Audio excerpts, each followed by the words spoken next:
plenary session speaker, Dr. Atanu Bhattacharya, I would like to call Rajeshwari.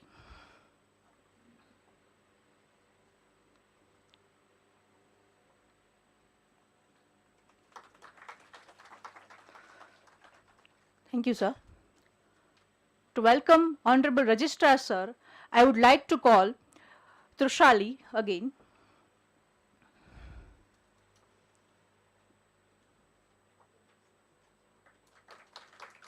Thank you, sir. To welcome our chairpersons of different sessions, Principal Dr. Sunita Nimawat, I would like to call Drashti to welcome ma'am.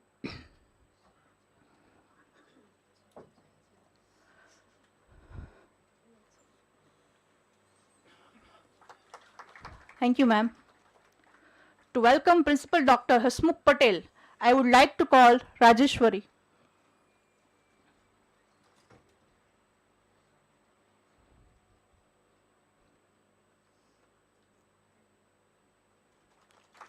Thank you, sir. To welcome Dr. M.B. Gaijan, I would like to call Divya Sheta.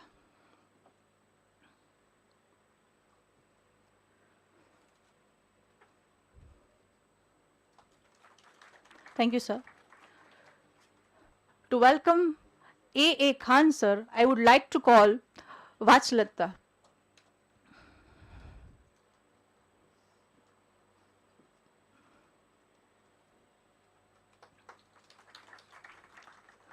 To welcome Dr. Bhavnesh Parmar, I would like to call Divya.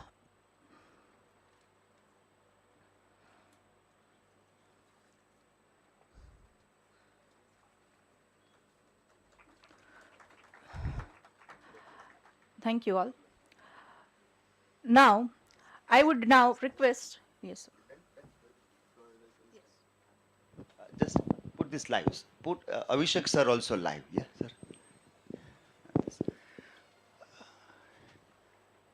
Sir, we verbally welcome you here. Yeah? We have done a floral welcome for the people present here.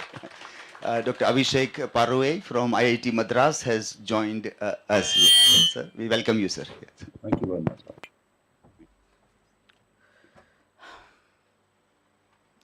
I would now request Dr. Dilip Barad, Professor and Head of the Department of English, Maharaja Krishna Kumar CG Bhavnagar University, to say a few words about this seminar and verbally welcome all the guests.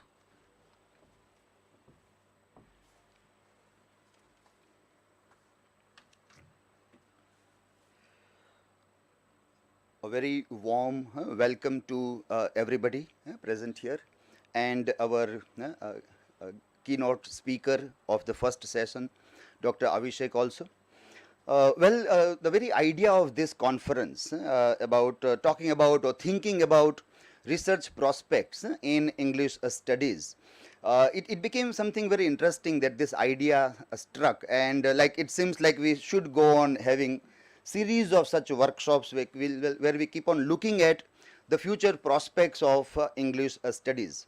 And it came, initially the idea came with one message that came from Gagan Mandal, from internet, and like in Meghdutam, Yaksh was waiting and the Badal came as a messenger. In the same way from Gagan Mandal, one message dropped in the WhatsApp, and it was a very interesting short story, or let us call it a micro fiction for the social media. A few lines I would like to read from that micro fiction, which gave the idea of thinking about this in a particular way. This is a story in Hindi. अगले रोज मैं फिर उनके कमरे गया. ये मैं जो है, जो हमारा नैरेटर है, वो एक लोहे मियाँ है. लोहे मियाँ मतलब रोबोट है, आर्टिफिशियल इंटेलिजेंस है. वो कहानी कहता है छोटी सी. अगले रोज मैं फिर उनके कमरे गया. उनके मतलब उस्ताद, teacher, the teacher who teaches poetry, the teacher who teaches literature, उनके कमरे गया तो वो चाय बना रहे थे.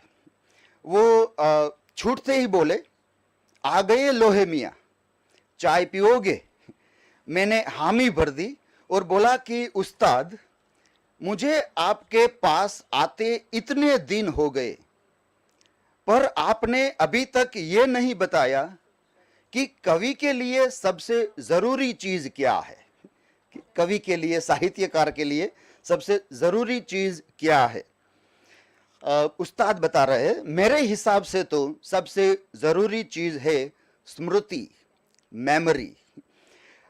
कवि याद रखे घटनाओं को, लोगों को, ये सबसे जरूरी है। लोहे मियाँ, हमारा आर्टिफिशियल इंटेलिजेंस, हमारा रोबोट कहता है, मुझे भी सब पता है, मुझे भी सब पता है। मानव इतिहास और साहित्य को हर दृष्टिकोण से जानकर ही तो मैं पैदा हुआ हूं। उस्ताद बता रहे हैं, अरे जानने में और याद होने में बहुत बड़ा तफावत है। सिर्फ जानने में, माहिती होनी अपने पास, और उसकी मेमोरी होनी, उसमें बहुत बड़ा तफावत है, काफी बड़ा फर्क है। जैसे तुम जानते हो कि चांद है, पर क्या तुम्हें चांद याद है? क्या तुम बता सकते हो कि अपने पूरे होने के ठीक एक रात पहले चांद देखने पर क्या महसूस होता है? वो फिर चाय की एक चुस्की के लिए रुके और बोले, उस्ताद बोले, तानाशाह थे, तानाशाह आते रहते हैं, पर जिसे तानाशाह याद रहता है वो अगले तानाशाह को पहचान जाता है। तुमने भी इतना कुछ लिखा, पर क्या तानाशाहों के बारे में कुछ लिखा? लोहे मियाँ कहता है कि ये तो मैं सोच भी नहीं सकता, मेरा प्रोग्रामिंग ही ऐसा नहीं हुआ है कि मैं तानाशाहों को पहचान सकूं या उसके सामने लिख भी सकूं। स्मृति, मेमोरी। उस्ताद जो यहाँ बता रहे हैं, इसलिए that what is important is not information और just data, but memory. Memory helps in connecting the dots, and then the areas which are still not explored can be explored if people have memory. And so our first speaker, who is running a very interesting a school at IIT Madras regarding memory studies. So our first speaker will be speaking on memory studies, and the importance of memories is growing increasingly in our time. And then which areas are there? If we know something, how to apply those areas, or how to connect dots with something that is not explored at all. If we ask people that what do you know, what do you think about post-colonial studies, everybody will say, well, it is something now out of date, as Gayatri Spivak also had already referred about that. But still, there is some possibilities that some areas we have not explored through post-coloniality. And so we have another speaker who will try to look at Chinese literature and the problems of post-colonial studies. So it gives us an idea that, well, still on the earth there are so many spaces which we have yet not explored. We have not connected the dots properly perhaps with that. And finally, this Lohemia, artificial intelligence, we all know about ChatGPT, and the way ChatGPT is working with languages. They are generative language transformers, like electricity transformers. They are language transformers, and beyond our surprise, the language is processed and the end results are given there. We have a couple of papers on that also in today's seminar. And so our third speaker will be speaking about research prospects in a time where we are taking a technological turn. So this short story gave this idea that can we put these three things together and can have a very interesting seminar for research prospects, and how we can keep on exploring this idea of English studies in our time also. I am very thankful to all the three speakers who very readily accepted our invitation at a very short notice, and they are here with us in this keynote address and plenary to share their ideas with us. I am also thankful to all the paper presenters. We got a very good response from all of you, and around 74 presenters. We expected only 25, or we wanted to give entry to only 25 presenters, but many of you have responded. We found many of your abstracts also of very good quality, and so thank you everybody for taking interest in this seminar and making it a successful story also. Thank you everybody. Thank you, sir, for throwing light on various areas in research. Now, I request Honorable Registrar Dr. Kaushik Bhatt to say few words on the stage. Thank you.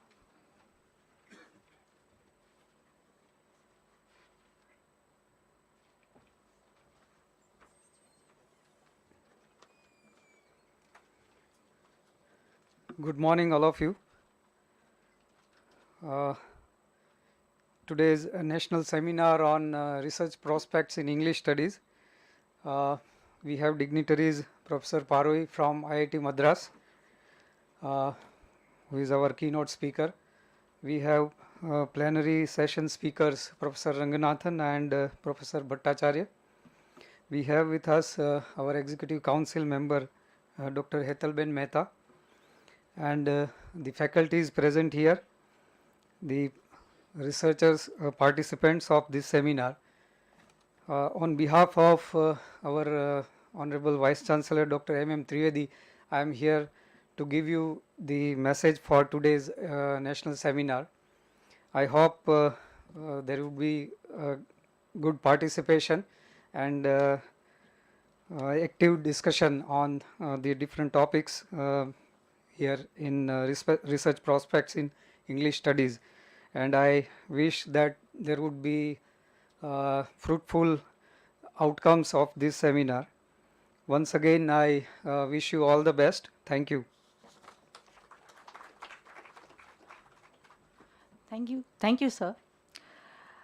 I now request Principal Dr. Hetal Mehta, Honorable Member of Executive Council, Maharaja Krishna Kumar CG Bhavnagar University, to share her ideas.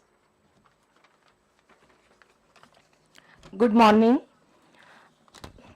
dear dignitaries.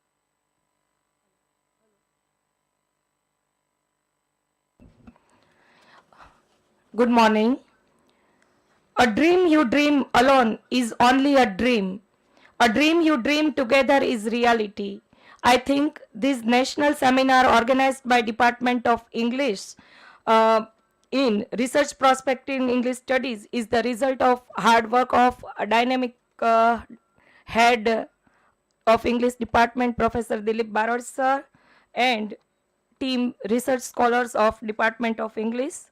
On behalf of the EC members and Maharaja Krishna Kumar CG Bhavnagar University, I heartily welcomes all the three keynote speakers, dignitaries, session chairs, faculty members and participants for this one-day national seminar. Let me I also convey my best wishes on behalf of all the executive council members, and let me add one more thing in one line. I am also feel privileged today as I am also the alumni of this department, so it is wonderful for me that Dilip Barad sir has invited me. Once again, wish you all the best. Thank you. Thank you, ma'am. I now request Prakruti Bhatt to introduce and welcome our keynote speaker, Dr. Avishek Parui.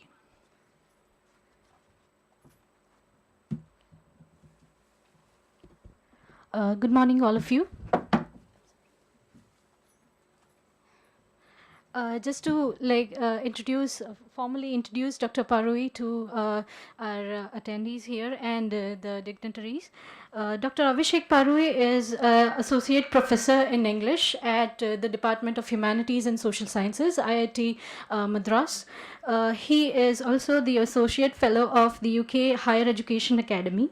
A Charles Wallace Grant awardee, he did his PhD in English Studies at Durham University under the supervision of Professor Patricia Waugh on imperial masculinities and nervous conditions as depicted in selected works of fiction from Joseph Conrad to Ian McEwan. Following his PhD and in an academic career spanning 9 years, Dr. Parui has authored 2 books, Postmodern Literatures and Culture and the Literary, Matter, Metaphor, Memory. Dr. Parui is the principal investigator and faculty coordinator of the Center for Memory Studies, IIT Madras, an interdisciplinary research center which examines memory using multidirectional models, drawing on disciplines such as psychology, affect studies, machine studies, and digital humanities. Through his works at the CMS IIT Madras, Dr. Parui has facilitated MOUs with University of St. Andrews, UK in 2021, Massey University, New Zealand in 2022, and Durham University, UK in 2023. Dr. Parui is member of the advisory board for the International Memory Studies Association and the founding chairperson of the Indian Network of Memory Studies. For his work in memory studies, Dr. Parui has been awarded the Institute of Advanced Study Fellowship at Durham University for the period January-March 2024. Along with his academic engagement, Dr. Parui is also a published writer of short fiction, trained and certified by the British Council. It is our privilege to have you here, sir. Thank you for sparing your time to address our audience. The floor is yours now. Thank you. Well, thank you very much. I hope I'm audible. Right. Yes, sir, you are. Thank you. So I begin by formally thanking Dr. Dilip Barad, and I may start on a personal note. The full virtual session I did, pandemic happened. Again, an invitation, Dr. Barad. So now that we post pandemic, does feel like a full back here again. Very much hope to visit you in not too distant future. I'm very honored to speak, and I was congratulating the opportunity for conceiving such a wonderful conference. Prospects in English studies. And I'm going to start with the word because that is actually quite connected to memory. And I'll talk about the recent memory studies and how that can contribute towards research and allied disciplines. So first of all, what is memory studies and how can one do research in memory studies? So what we do in our Center for Memory Studies at IIT Madras is we look at memory as an intersectional category. So we look at memory as something which happens in the brain. So there's this big psychological quality about memory. So looking at memory, let's say, as a psychological phenomenon, as a mental phenomenon, but equally looking at memory as a cultural phenomenon, as something which happens in a shared category. So the whole idea of collective memory, cultural memory, history, etc.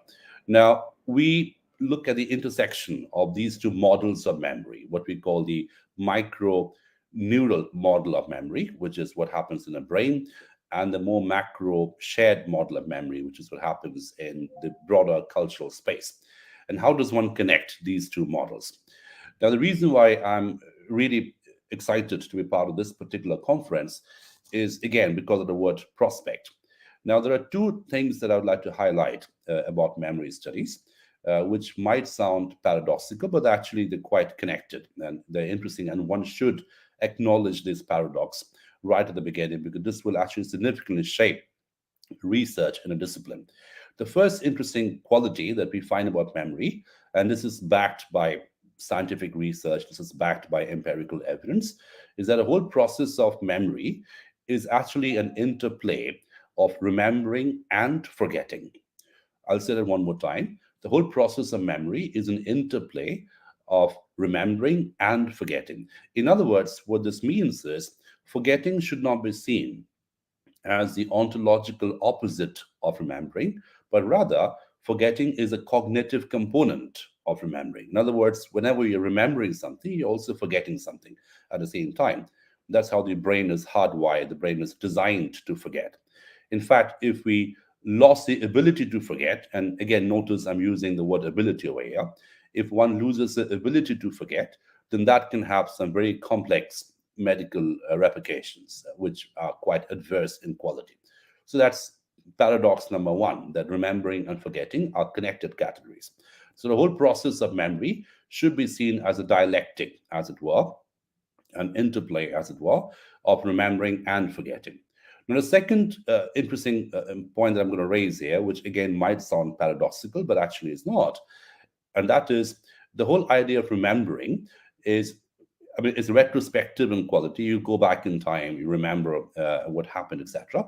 But also, it is profoundly futuristic in quality in terms of how it shapes the future, which is why I really like the word prospects in memory study, because it's a futuristic concept. What can the future be? What can the future, how can the future open up in the times to come? So memory studies is uniquely positioned, really. I mean, one can actually call memory studies future studies as well. I mean, they're actually very, very similar in many ways, because what we remember, again, what you remember as a biological neural person and what you remember as a cultural person, as a collective, are actually very, very interesting and very, very important in terms of shaping the future ahead. And this can be something very banal, something very neural, like, I know how to ride a bicycle, I know how to swim. So that memory, that muscle memory, that neural memory can help me in future in terms of if I want to ride a bicycle, if I want to swim, something that can help us go ahead. Right.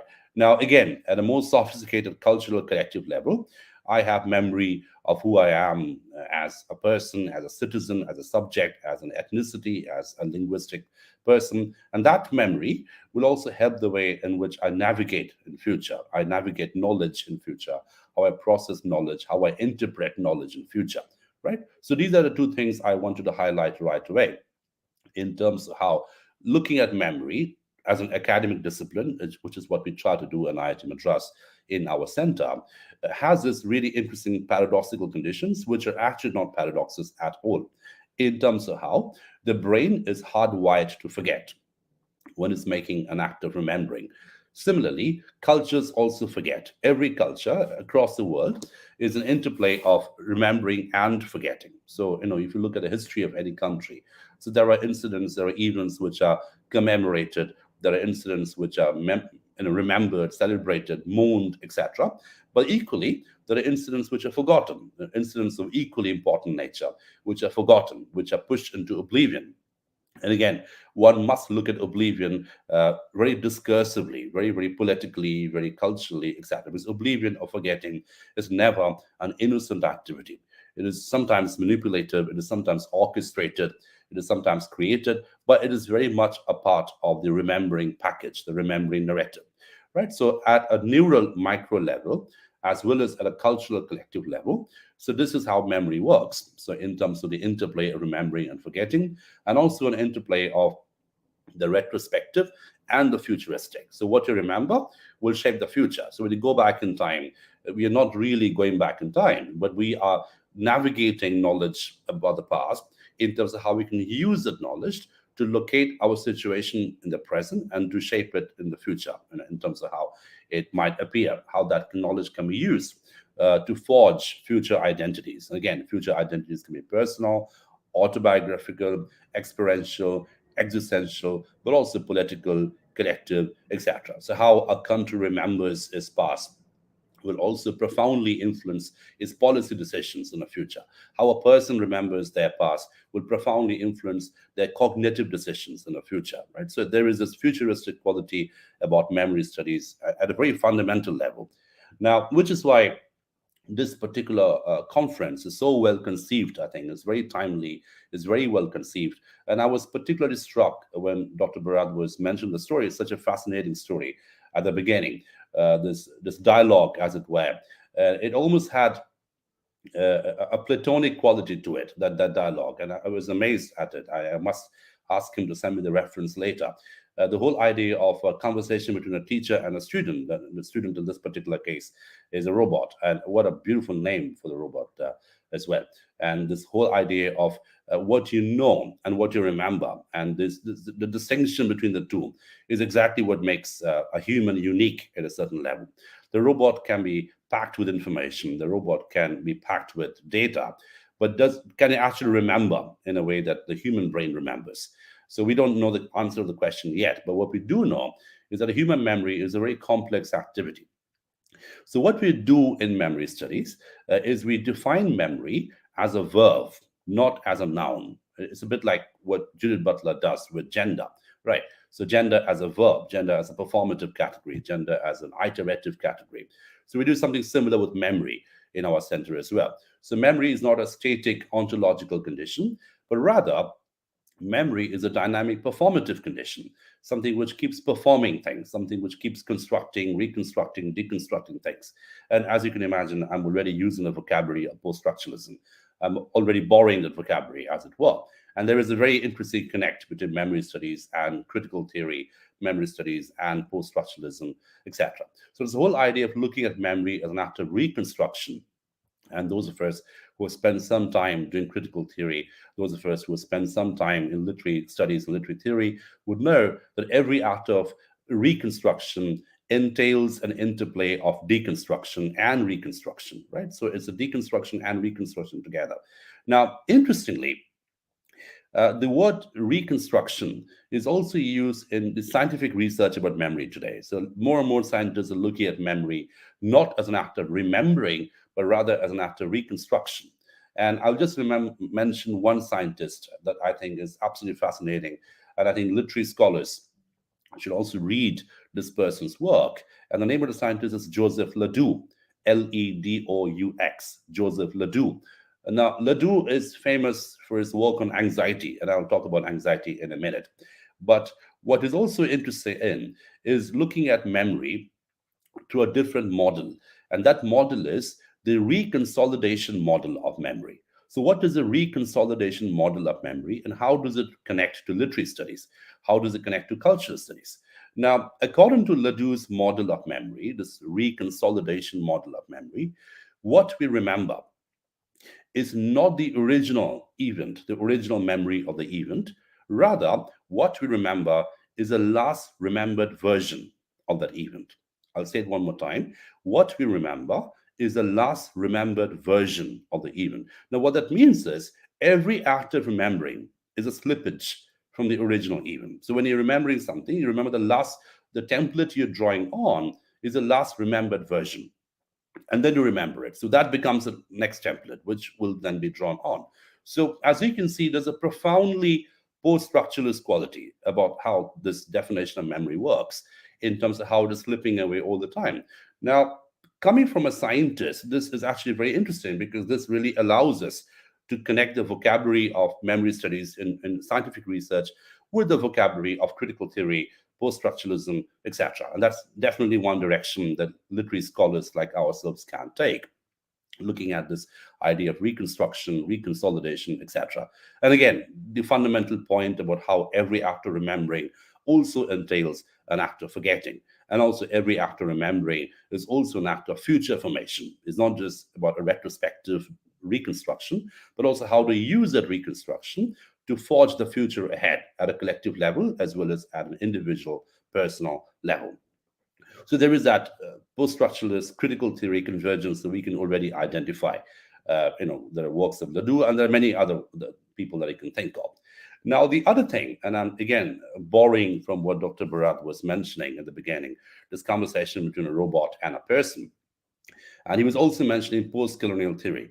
And what new can we do with post-colonial theory? And I was reminded of this fantastic book by David Lodge that I, again, recommend very heavily. It's called Consciousness and the Novel. It's a wonderful book by David Lodge, Consciousness and the Novel. Now, in that book, Consciousness and the Novel, he talks about that hypothetical situation where it's actually a 2003 book, but it's quite prophetic because he mentioned something quite similar to what we have with this whole chat thing in terms of how a robot can write an essay, how a robot can produce a poem, etc. That is almost anticipated in that book.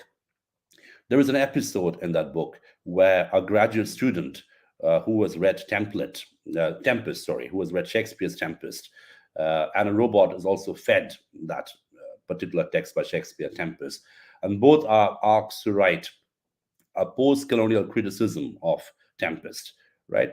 Now, the And this is a bit like a Turing test in a certain sense. So the examiner doesn't know which answer comes from robot, which answer comes from the human. And so that is the whole point. And can we find out the difference? If you don't find the difference, then obviously it means that the robot has become the human. It's a science fiction novel that he's referring to. I think it's called Galatia 2.0, but I'm not sure. But it is in Consciousness and the novel. Now, interestingly, what happens in that test is that the student who has digested post-colonial criticism, the student who has, the human student, of course, who has read all about theory and post-colonial stuff and race, etc., she writes a very long and elegant essay on the theoretical apparatus in Shakespeare's Tempest, with the right kind of jargon, the right kind of vocabulary, etc. Whereas the robot ends up saying, writing in a piece of paper, in a graphical thing, that this is too painful. I cannot describe this. I'm shutting myself down, right?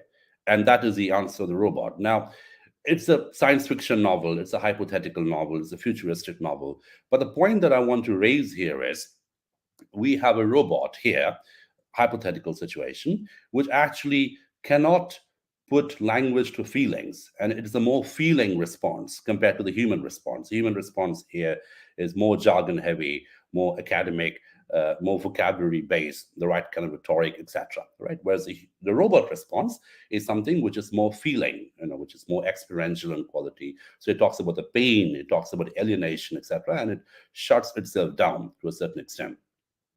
Now, the reason why I'm referring to the David Lodge book and this episode that Lodge talks about in connection to Dr. Barad's example at the beginning is that the whole idea of memory, the whole idea of remembering, it also entails a huge amount of emotional negotiation. And there's a lot of work in scientific research on emotion and cognition. And the obvious scientist that I can mention here, and I think literary scholars should read his work, is Antonio Damasio. So if you read Damasio's work, who's actually written books on Spinoza, on Descartes, has written books on why literature matters, why feeling is important, because he makes this very scientific connection between cognition and emotion, right? So if the emotional self, so is exactly what shapes the cognitive self. So if you take the emotion away, your cognition will also become impaired to a certain way. So what does this do at a level of research? It means that we're looking at AI, artificial intelligence, we're looking at data science, which we do a lot of that in IIT Madras, for example. But in order to do a sophisticated study of that, we need to take into account emotion. We need to take into account the whole idea of the emotional negotiation. Now, what does that mean at a cognitive epistemic level? And this is what I'm going to wind up with, again, with a reference to what Dr. Barad was saying.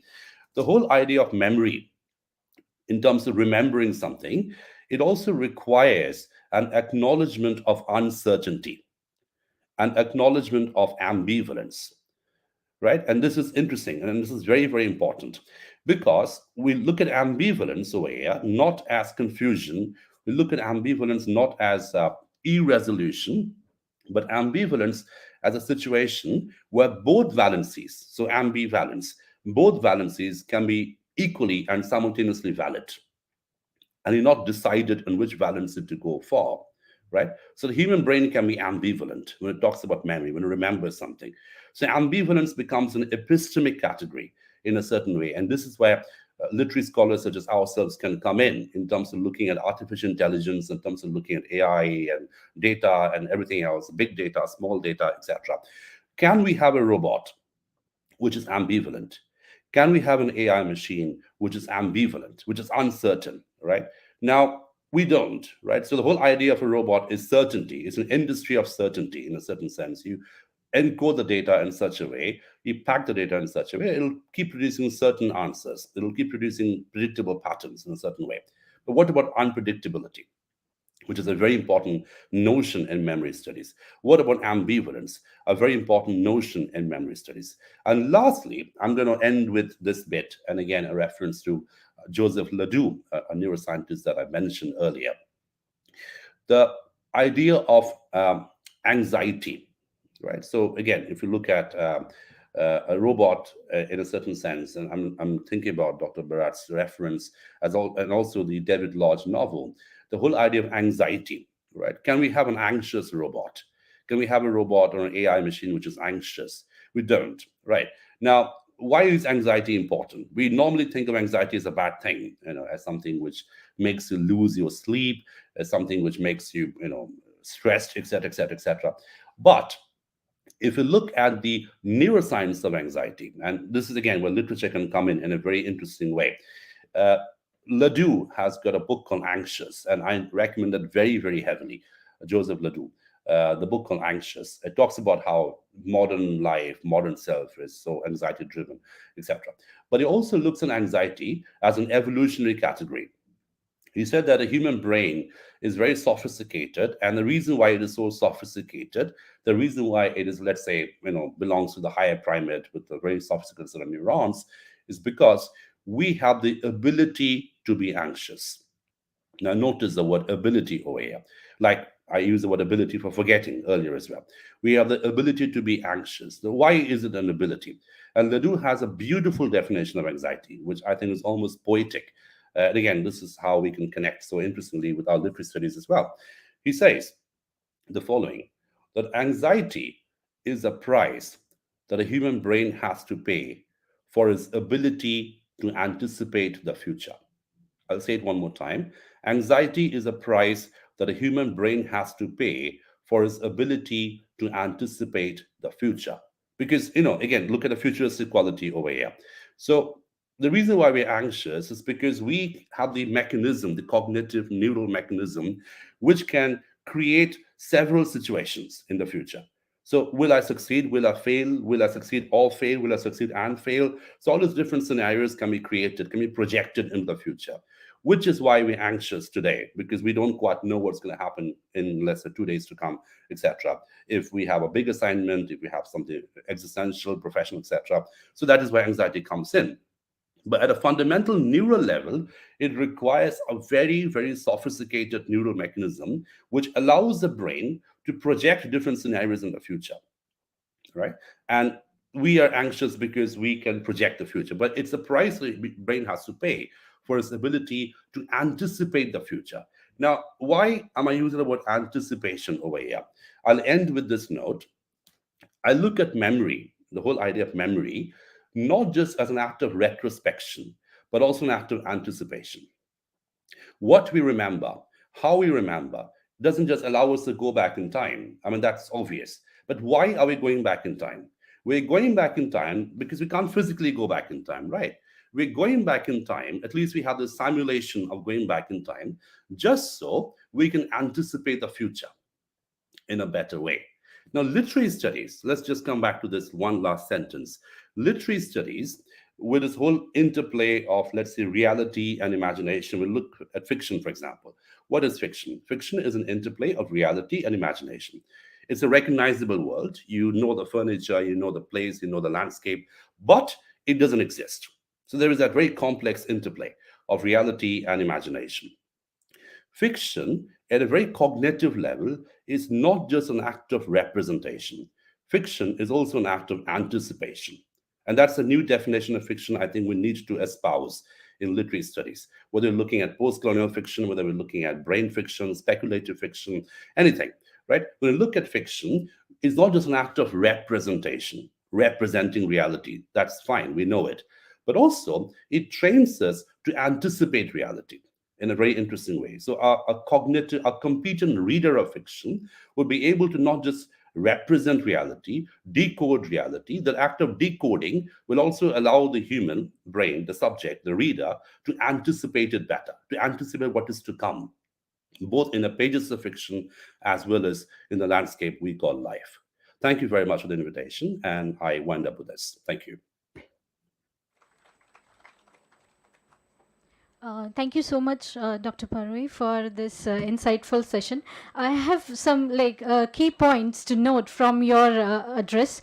Literature is always seen as a medium of expression and medium of representation and of human thoughts. And even we have writers like Julian Barnes saying, it is a documentation of memory. So, in that sense, then your inputs regarding how memory as a process of remembering and forgetting, the various models which you presented of how to understand memory studies and the nature of memory, it will help us in now looking at how literature is understood in the context of memory.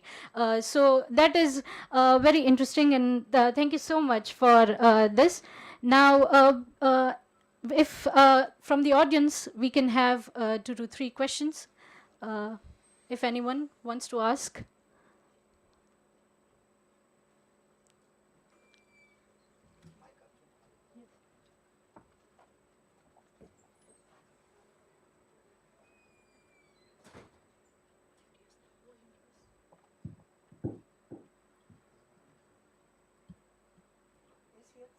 Yeah.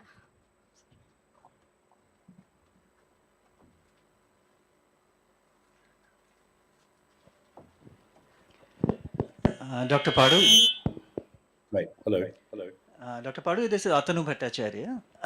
Thank you so much for this interesting talk, and it was really, really interesting the way you connected the dots.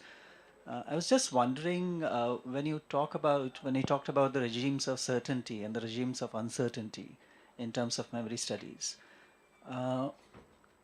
Would you say that the political is located as an extrapolation, as an anticipation, as a negotiation between these regimes of certainty and uncertainty? So would you kind of connect the political to these two regimes in a certain way, and a kind of an extrapolation of that? Thanks for the wonderful talk. Thank you. That's an excellent question. Of course, I mean, the answer is absolutely yes. But also, I think the political should not be seen as something outside the brain. And that's the whole point of memory studies. The brain is something which is always already situated somewhere. In fact, one of my favorite philosophers in cognition is Andy Clark. And Andy Clark has this magnificent theory of the situated brain. Now, notice how it's not saying mind, it's saying brain, which is the most scientific vocabulary, right? You know, when you talk about brain, you think of neurons and the synapses, electrochemical reaction, etc. But Clark says that the neurons are situated in narratives, right? And this interplay of neurons and narratives is exactly how we look at the political, right? The political is not something which is the binaristic opposite of the neural or the biological. At a very fundamental level, what we consume as knowledge is what shapes the political ecology around us, you know, and that again, the ecology shapes the brain and the brain shapes the ecology. In fact, one interesting metaphor that Clark uses is that of leaking. Information leaks in the brain, leaks out of the brain, right? So again, if you look at the metaphors and again how increasingly neuroscientists and cognitive theories are using vocabularies such as this is really interesting, because when you look at the political, the discursive, that ecology is something which is always already part of that neural ecology, right? So these are connected in very complex, asymmetric ways. So my technical answer to your excellent question is an asymmetric entanglement uh, in a way in which the brain is situated and in which the brain is situated in a political ecology of discursive designs around it. So yes, absolutely.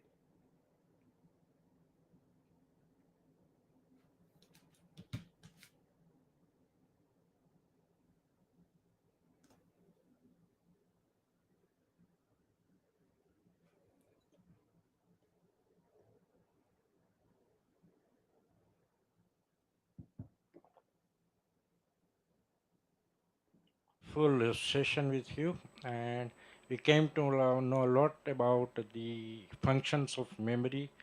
I have one question related to what you have already discussed. I mean, when I was reading fiction, Indian English fiction, especially Rushdie and Ghosh and others, I have found that they are playing a lot of memory functions in their novel. Does memory play tricks with us or not? Does memory divide us or unite us?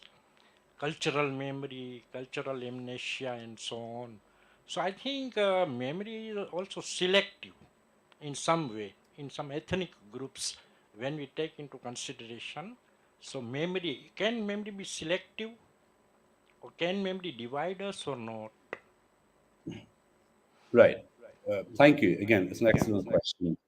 I mean, memory is always already selective, right? Because it is biologically impossible to be non-selective in memory, right? So whenever you remember something, it is always, in fact, one of the metaphors I should have used while I was talking and I did not use it.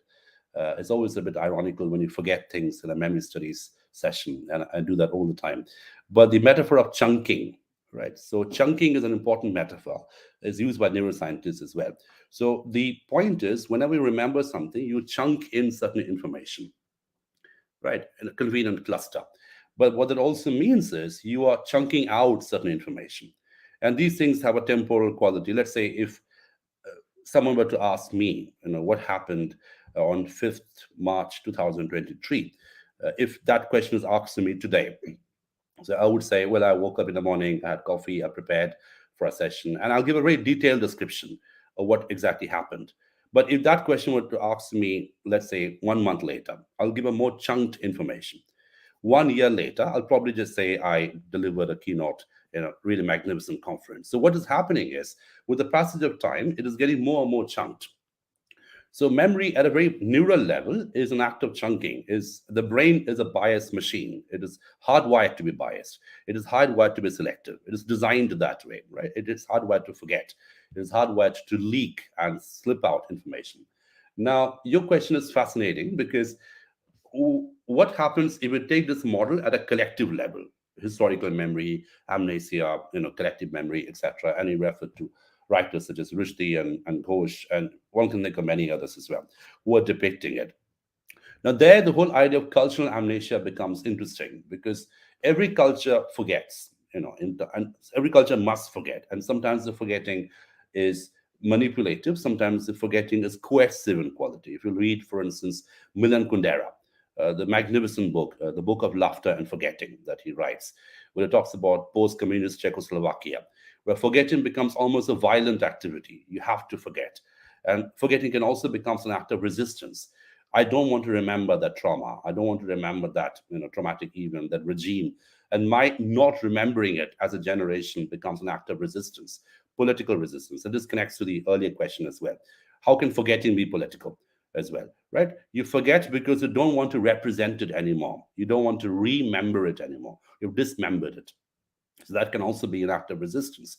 That can also be an act of agency, right? So these things operate both at very micro neural levels, but also at collective, cultural, social levels. And that interplay is something that fiction is very uniquely designed to represent and also anticipate. So thank you.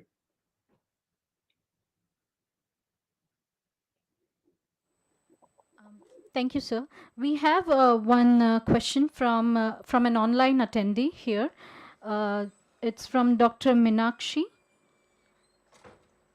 Just a second. Yeah, I can see it, I think. Yeah. Brain fiction Are and brain fiction and ontology the same? Yeah, I mean, ontology is a concept, right? And we talk about ontological ideas, ontological reality, etc.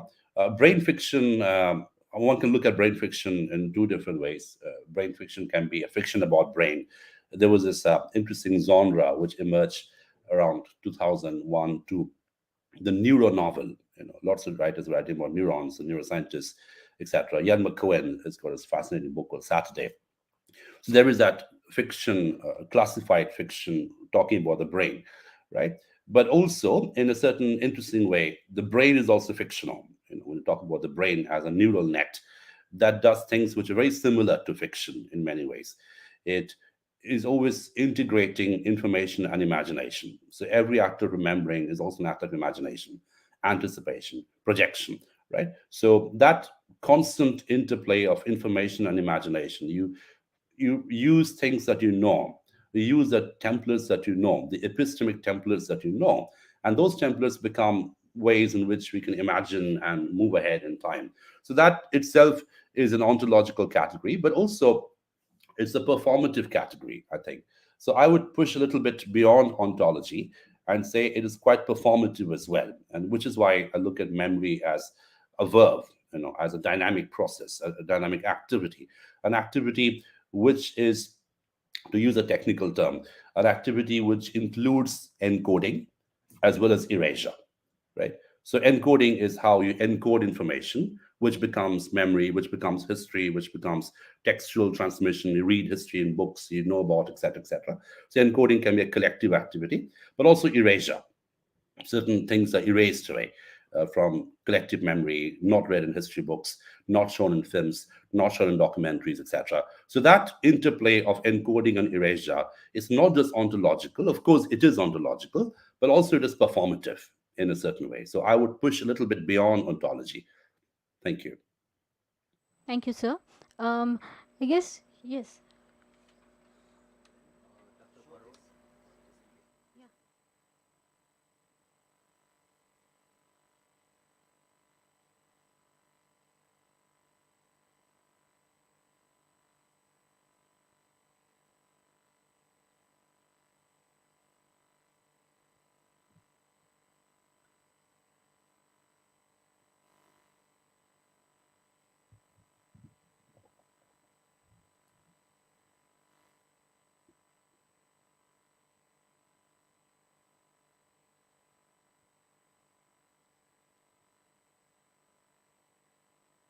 I'm not sure I can hear anything.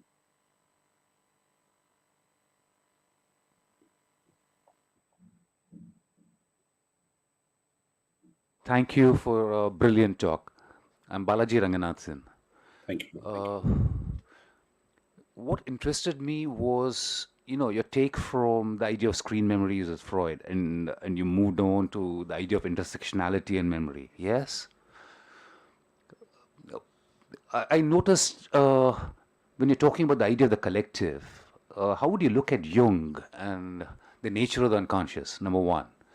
And number two, how would you look at, this is more for the benefit of the students here actually, how would you look at the intersectionality of, say, desire and the nature of the cultural mirror?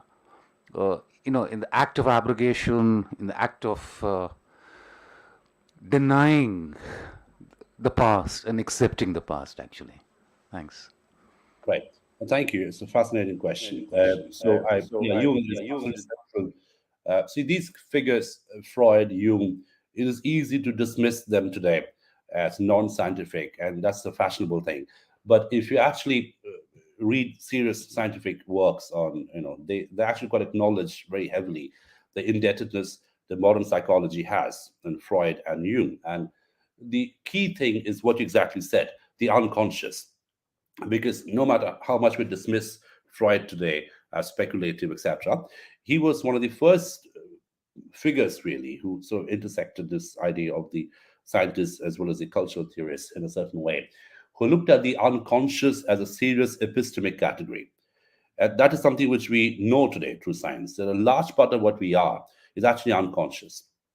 Most of our motor movements are unconscious. Most of our belief systems are unconscious. Most of our decisions are unconscious. So the unconscious is a big chunk, really, which shapes who we are. And it is a very important thing. If we became conscious of everything, literally everything that we did or decided or thought about, that would actually very seriously affect us medically. Like, for instance, just to give you some very banal examples, how many times do we move our hand when we brush our teeth? How many steps do we take when we go to our office? What hand do we use when we open the door? So these motor decisions, which shape what we are in a very profound way, are actually unconscious. And that is a scientific truth. So both Freud and Jung talk about that in several ways. Now, looking at the collective quality of the unconscious, so how does it become part of the collective category? So it works in very similar structural ways. A large part of collective consumption of knowledge is unconscious in quality. A large part of collective navigation with knowledge is unconscious in quality as well, right? In fact, there's one article that I very strongly recommend, which I think corroborates what you just said, very recent article by Astrid Earle, one of the biggest names in memory studies, but I consider her as a mentor figure, Astrid Earle. So she's got a brilliant essay called Implicit Collective Memory, right? Where she talks about how collective memory should not just be seen through museums and archives and films and documentaries, but it's also an implicit quality, right? Which is non-documented, right? There's an implicit quality in terms of how we remember, which doesn't require museums, which doesn't require the whole idea of a monument or a public space or a commemoration. So it doesn't require a big event. It's a slow process of transmission, right? Hence the whole idea of implicit collective unconscious or implicit collective memory. And again, literature plays a very important role in that, in tapping into it, implicit collective memory, because it can talk about the biases, it can talk about the proclivities, it can talk about the designs, which are not documented in many ways. So absolutely, yes, to answer your question, the Freud and Jung are absolutely central to memory studies, although it is fashionable to dismiss them, but I take them very seriously. The whole idea, the unconscious, and when they said it so many years ago, like centuries ago, it was quite revolutionary at that point of time to talk about the unconscious in that way. And now we have scientific evidence, scientific research backing that in a very, very heavy and sure way. And that can get spilled over also in the way in which collective memory functions. Now, just to end my response to a question, one other category that I think is connected to the unconscious and connected to memory studies in general is affect, right? Affect, in terms of how affect becomes a very important role in memory. So we should look beyond looking at memory, collective memory, as an affective category, but also see it as an affective category, right? The sentimental structures of collective memory in terms of how it gets transmitted, unconsciously to this big, mirror unconscious that is used intergenerational ways, right?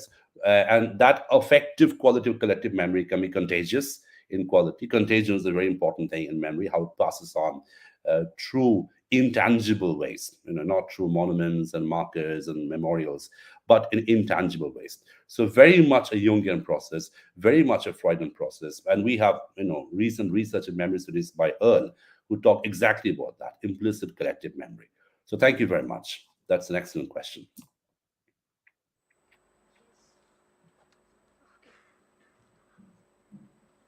Okay, we have two more questions here.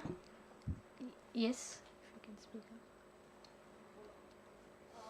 You can come here.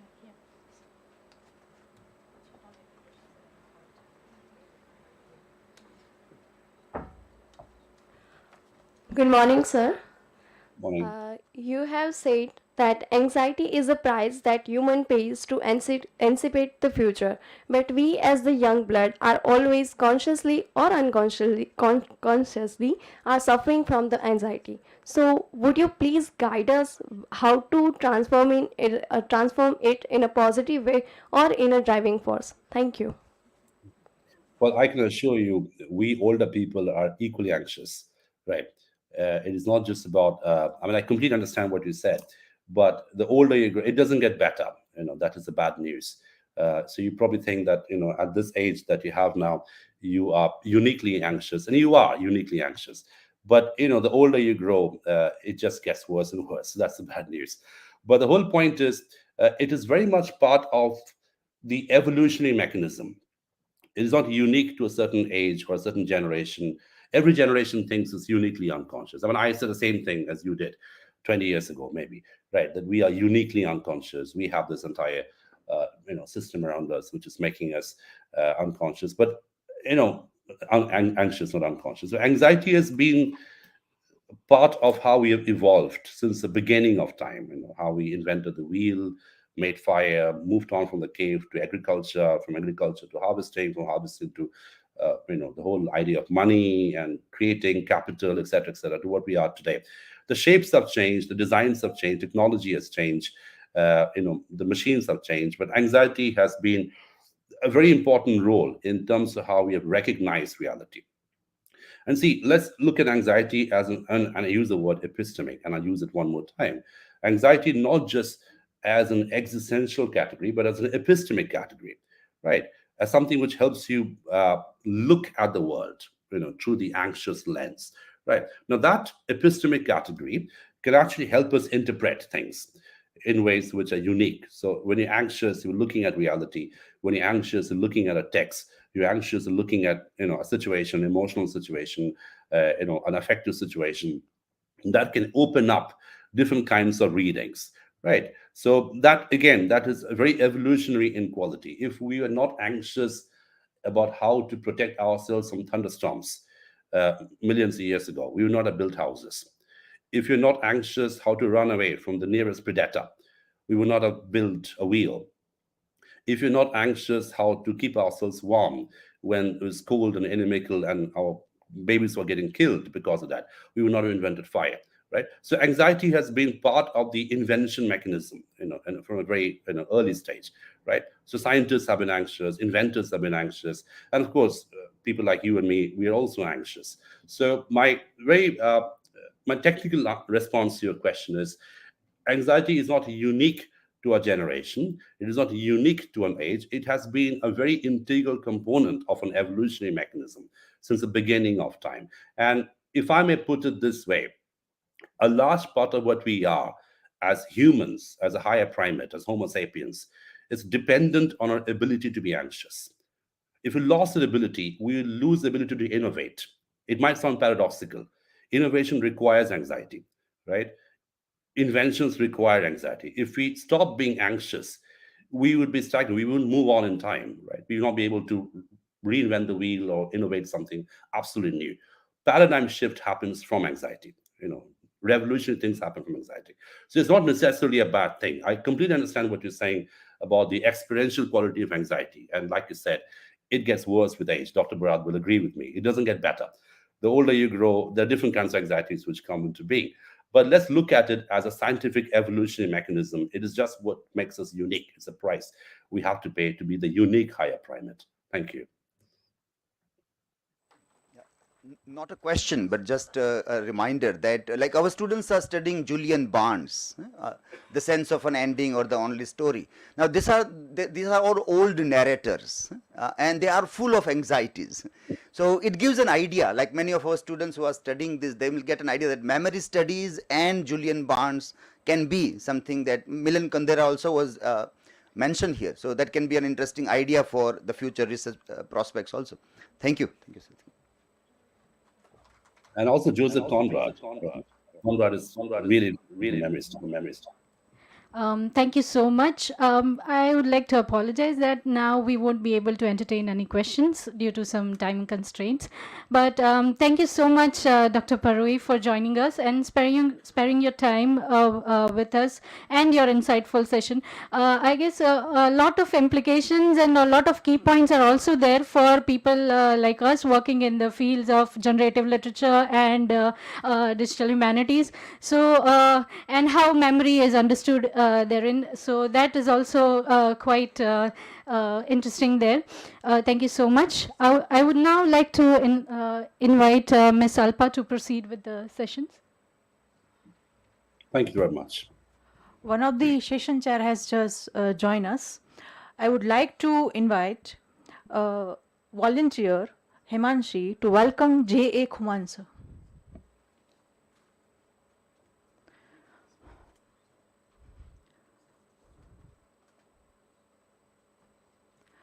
Thank you, sir.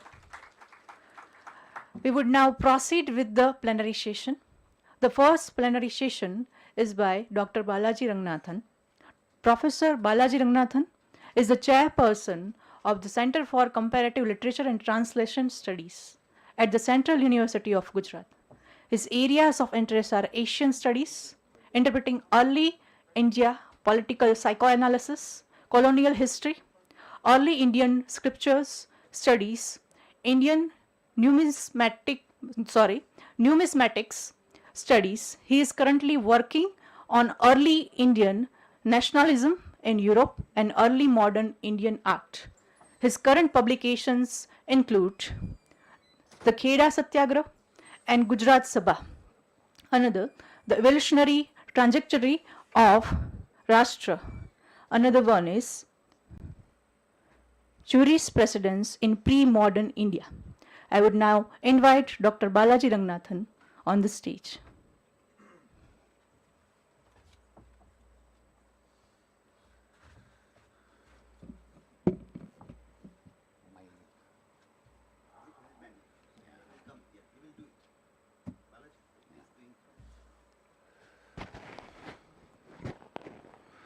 Good morning.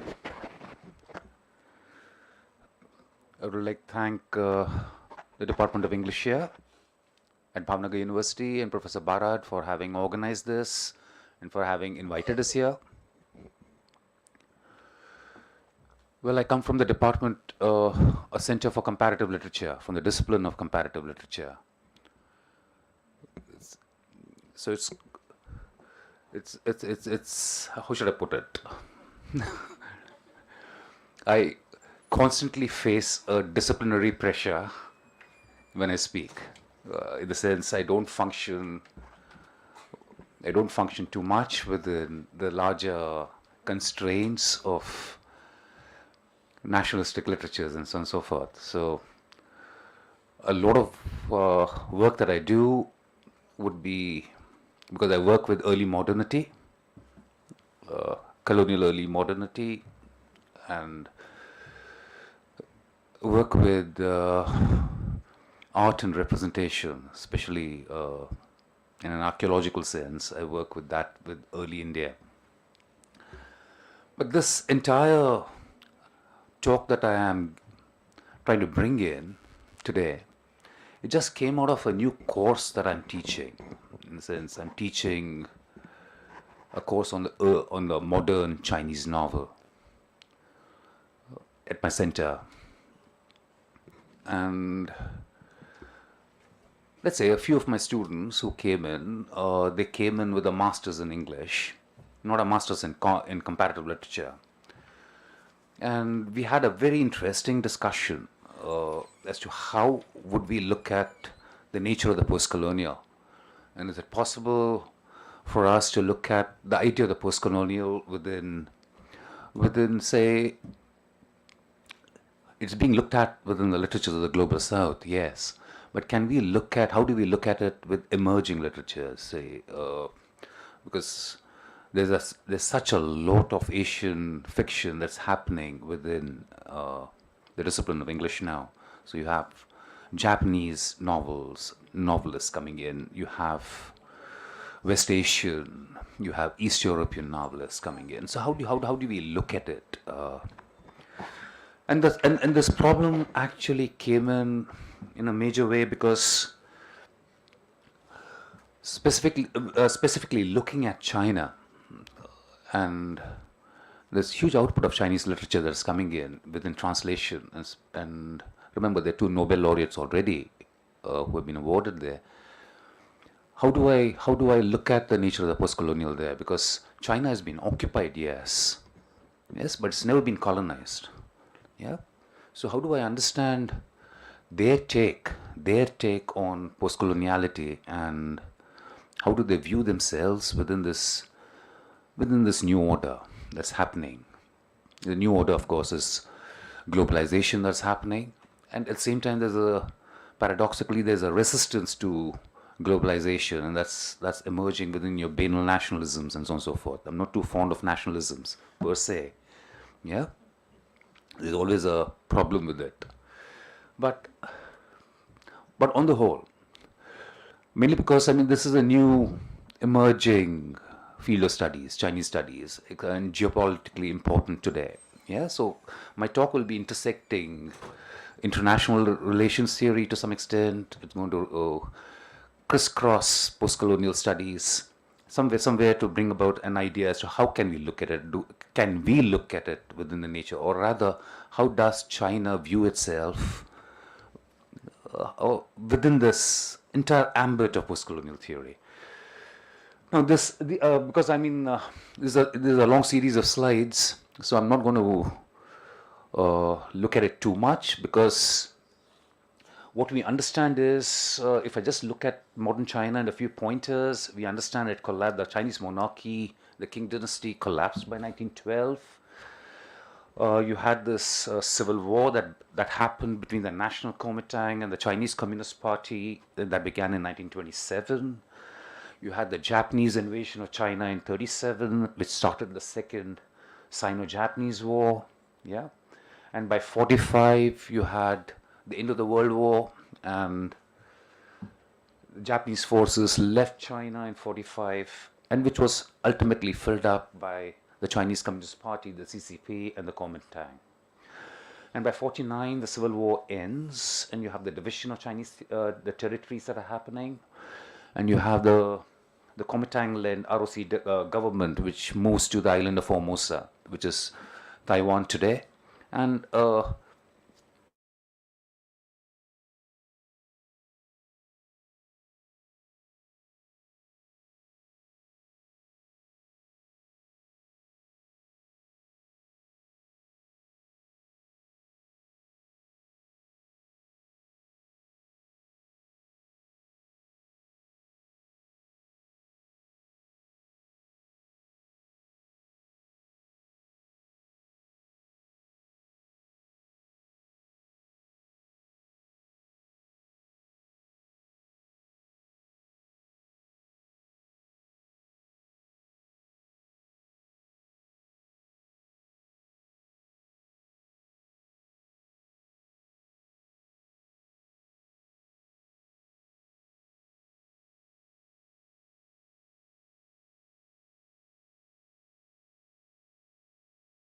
India, as you know, with the Tibetan refugees in 1959, and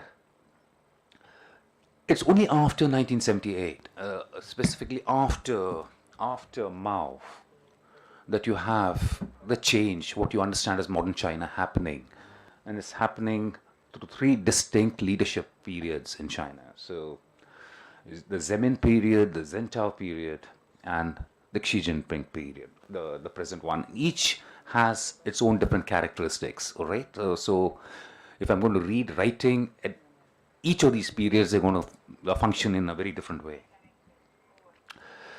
I think I'll skip this. We all know about the Chinese economy and the kind of data that's happening, yeah? Now this is something that we need to focus on, because when we're talking about the future reality of China, in the sense, how does China view itself, or how do Chinese writers view themselves or view their past, they're going to have two diverse paradigms that are going to happen here. In the sense, China will be both strong and will also be weak at the same time, right? How does that happen? We'll have a look at it. In the sense, you have huge contradictions, a lot of opportunities in terms of potential instability that's happening. You have a Leninist political system, yeah?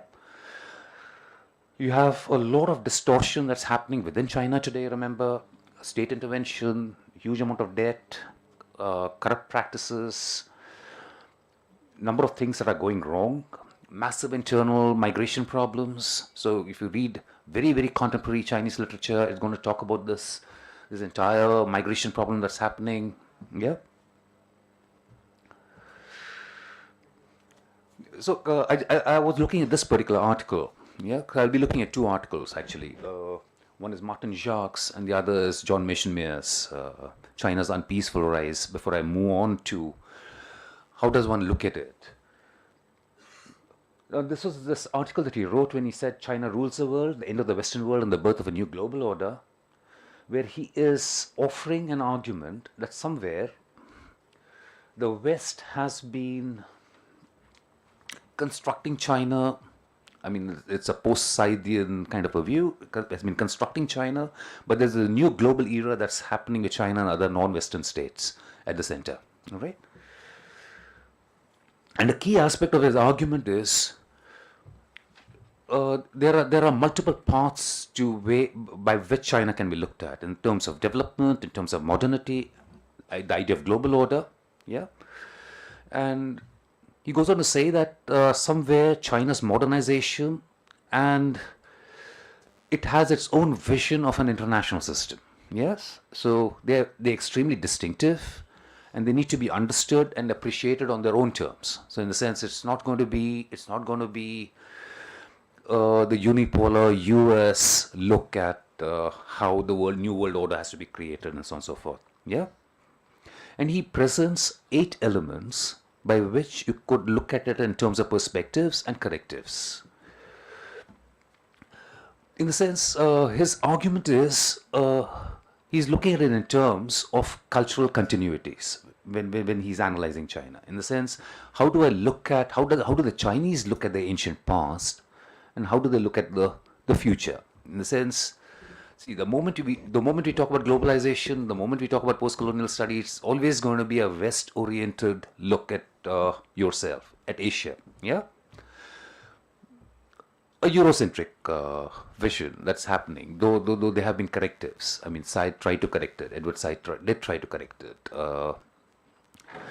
Subaltern studies did try to correct it. Yeah, but then how does China view itself? So in the sense, what he feels is, and what is actually seen, if you look at Xi Jinping's notebook, a very early notebook that he wrote. So he's talking about China views itself as a civilizational state. In the sense, it doesn't see itself as a post-Westphalian nation state. It's not a European idea of a nation that they have. It's more as a civilizational state. In the sense, you're talking about meritocracy, you're talking about adaptability, yes. But a civilizational state is interesting because that way, continuing with this entire intersection of memory, politics, and the present, and the nature of the present, you're able to go back. China is able to go back. India is in a similar state. In the sense, India today is also viewing itself less as a nation state and more as a civilizational state. Right? So you're going back into your past to capture it. And there's a huge, there's a striking similarity between both these nation states. Something happened. There's a striking similarity that's happening between both China and India, right? In terms of a civilizational status, and how are you going to approach your past? I'll need my, yeah. One key element what Jacques talks about is this emphasis on the Chinese notion of race and ethnicity, right? In the sense, China does not view the multiplicity of or the plurality of races within itself, right? It views itself as Han, as a homogeneous Han civilization. Yeah. So it does not recognize plurality. So you would see this across it's the treatment of the Tibetans that's happening, the treatment of the Uyghurs that's happening. So they view themselves within this larger Han context. I would need my slides here. Yeah. Second is the nature of geography. So if you must understand, China is huge. I mean, it's practically like a continent. So it's not uniform everywhere. All right? It's not uniform everywhere. We're not talking about small nation states. Single language, single culture, single thing and all that. We're not talking about that. We're talking about a massive landmass. So how do you bring in this nature of uniform policy in terms of internal administration? How do you bring in a policy in terms of securing your borders? And China has a huge problem with that. Remember, 14 nation states it has a problem with, especially when it comes to land borders. Yeah. So these two ideas, geography and demography, are going to be a very critical element in the way you handle how China views itself or it handles its internal dynamics. If we are going to see China through post-colonial studies, it's not going to work much. That's a larger thing. Thirdly, China views itself in a tribute system.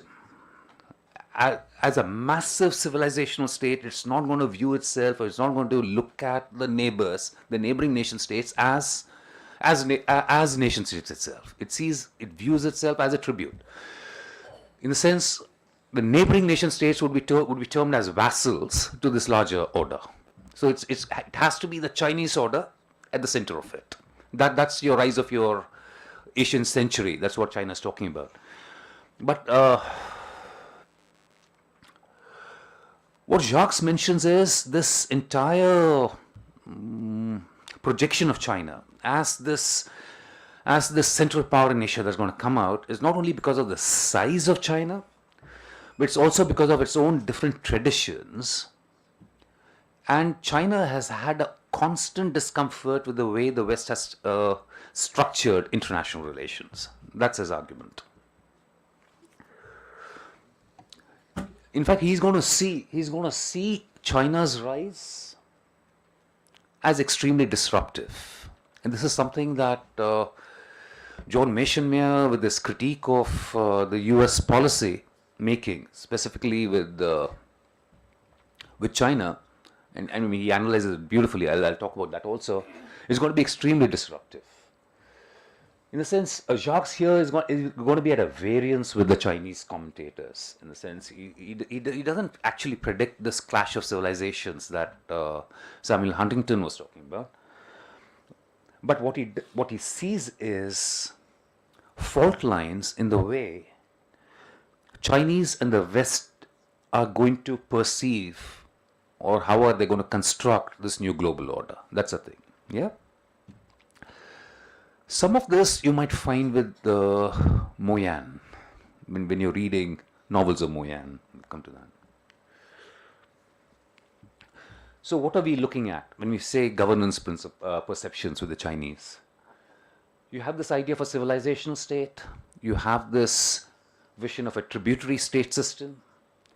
You have this huge emphasis on race and ethnicity within China. We need to keep into account the geographical size, demography, forms of governance, lack of democracy, remember? Yeah? It's practically a continental-sized country. So when we're talking about how do the Chinese negotiate this idea of a civilizational state, and how are they going to negotiate occupation, in sense, for example, Hong Kong, let's say. So they have this one civilization, many systems policy within that. So basically we are all Han. Basically we are all having a shared history. Yeah. They don't want to get too much into their pre-modern Chinese history, frankly. The Chinese Communist Party is absolutely not talking with earlier dynasties. Yeah. So they are more focused on their present, the last 100 years. So you have this one civilization, many systems. Okay. All right. Yeah. The sixth thing Jacques mentions is, when you're talking about East Asian modernities, it is the speed of modernity which is transforming China in a major way. It has a very different take on the notion of modernity, remember. So we can't use our conventional ideas of modernity to understand this Chinese notion of modernity. All right? I'm just pointing at how a homogenized idea of analyzing post-coloniality might not work in certain states. So this entire Western aspect of modernity, the past and the future, the present at the same time, the entire intersection of memory that's happening, forgetting, remembering, and so on and so forth, might not function. We are talking about time compression societies. So when I say time compression societies, we're talking about the speed of modernizations. I mean, China was nowhere in terms of modernity, in terms of infrastructure and modernity, till the 1970s. It's only after 76, Deng Xiaoping, in the post-Deng Xiaoping era, that you have this huge amount of time compression that's happening. So if you're talking about this in terms of comparisons, Western modernity would have taken how much? I don't know, 100 years? Yeah? Close to a century to modernize themselves. Yeah? So you have this juxtaposition that's happening, different levels of economic development that's happening, number one. And this different levels is where you're looking into your past. So within China, within the kind of Chinese writing that's happening, different locations are giving different takes on the way you're looking at your past. Yeah? So if you're going to look at the Chinese East board, where you have the major 15 cities happening, there's a different way of looking. There's a different way by which they look at their own past, the way they are taking history. The northern writers of China are looking at it differently. Yeah, people within the south of China are looking at it differently.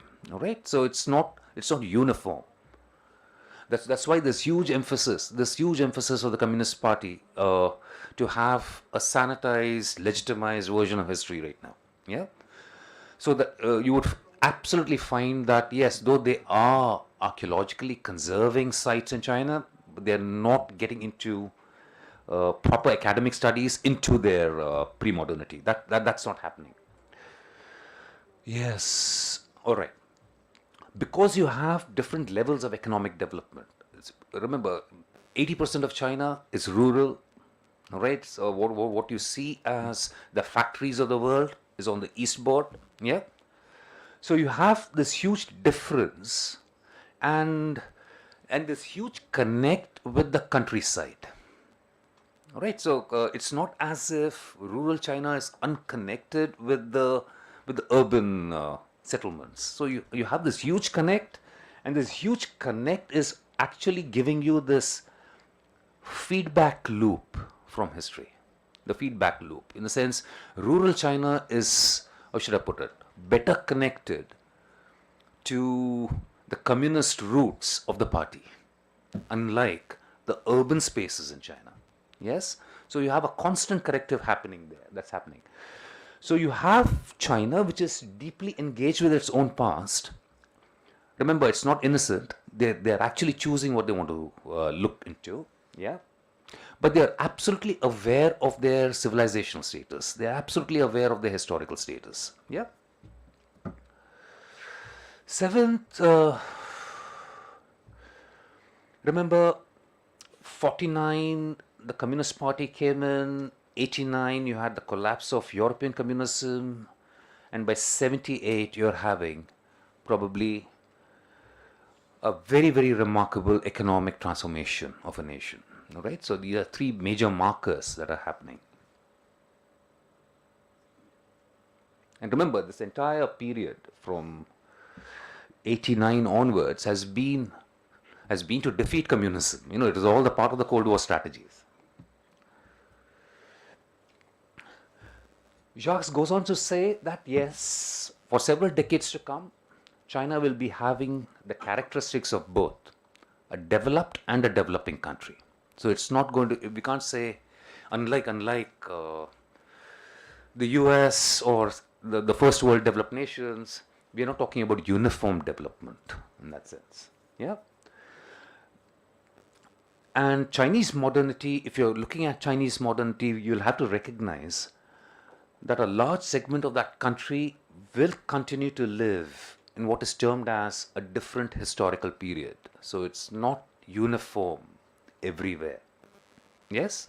And that makes, that's why you'll find this huge preoccupation with Chinese novelists, right up to Moyan, where they'll be looking at the Japanese occupation, they'll be looking at the Cultural Revolution, and so on and so forth. So they live in different historical periods. So depending on where you come from. I'll skip this. I'll skip. How much time do I have? 10 minutes. Okay. Now keeping all this background in mind.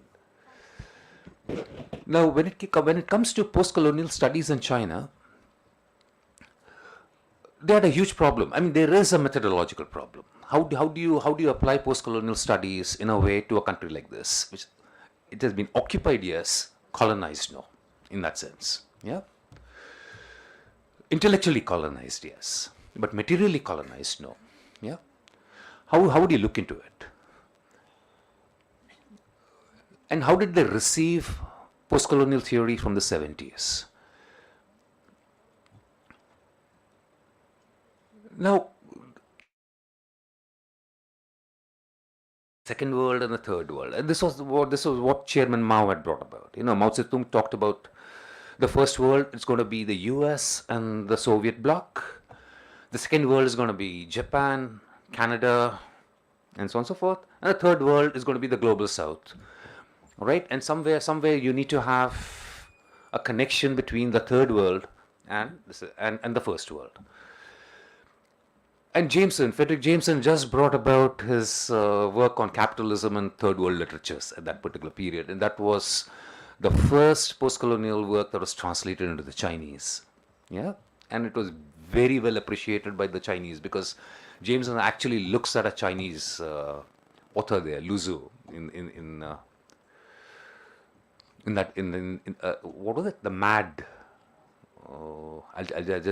just get back to me. Something to do with madness, right? He was looking at a particular short story in that particular essay. And let me cite Jameson, because what Jameson cites is something what the Chinese really liked. Yes. Jameson, when he talks about the third world, he's talking about the story. I'm just quoting him. The story of the private individual destiny is always an allegory of the embattled situation of the public third world culture and society. In the sense, he's talking about the third world allegories and so on and so forth. Yeah.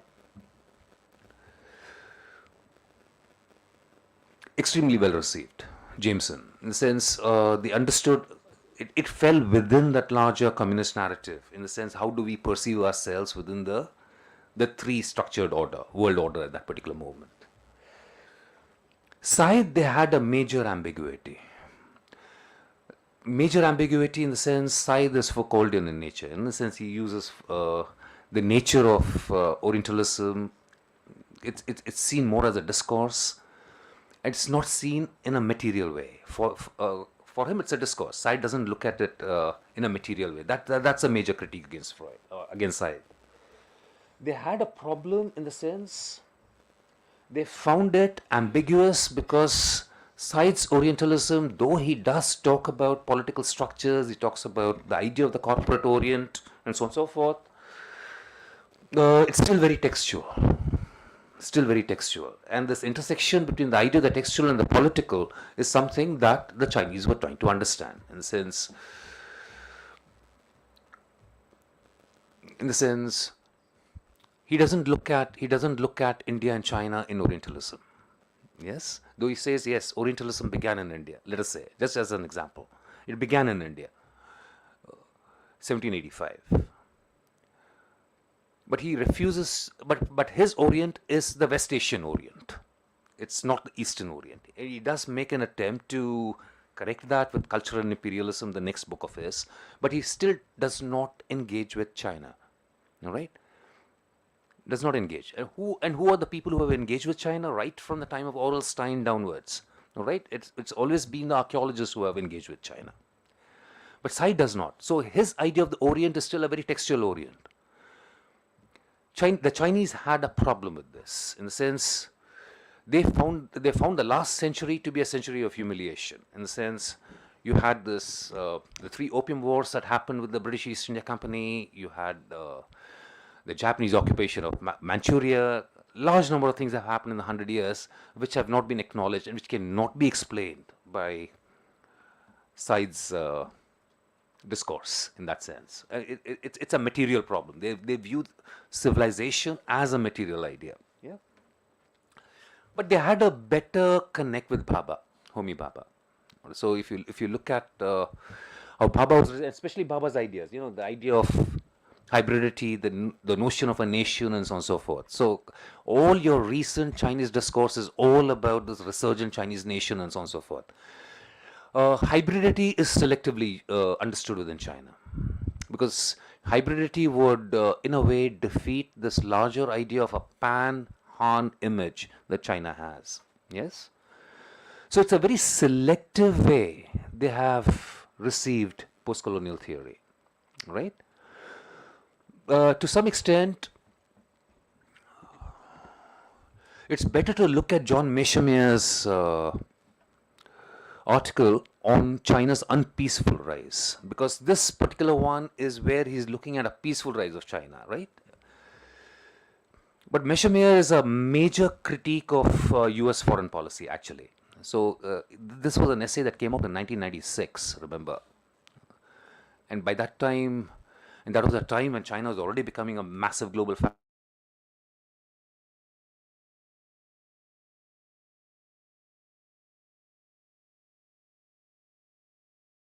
Just 5 minutes. Being translated in a major way and so on and so forth. But what Meshamier says is, it's not going to be a peaceful rise for China.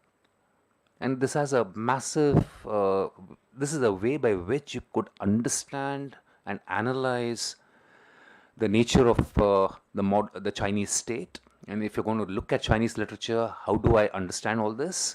What Meyer says is the US, which built itself up as a regional power. Yeah. So if you look at right from the 1770s, the first thing it did was it built itself up as a regional power, in the sense it had wars with Mexico, it negotiated with the Spanish and the Portuguese Empire in Latin America. So it built itself up as a regional power, and then its primary occupation has been to resist any other regional rise. So it has always intervened wherever you have had a nation state trying to project itself as a regional power. So the US, that's a major critique against the US foreign policy. So what Meyer says is, what he says is, yes, China is going to rise, but it's not going to be a very peaceful rise, yes, because the US is going to resist it. In the sense, you would like to, because he uses the idea of hegemony in a big way, all right? So the idea of hegemony is going to prevail, yeah? But if you want to read Chinese literature, keep all this thing in mind, in the sense, how does one renegotiate post-colonial theory with uncolonized spaces, yeah? Uncolonized spaces. How would you rework post-colonial theory in that sense? Yeah, thank you. Yeah.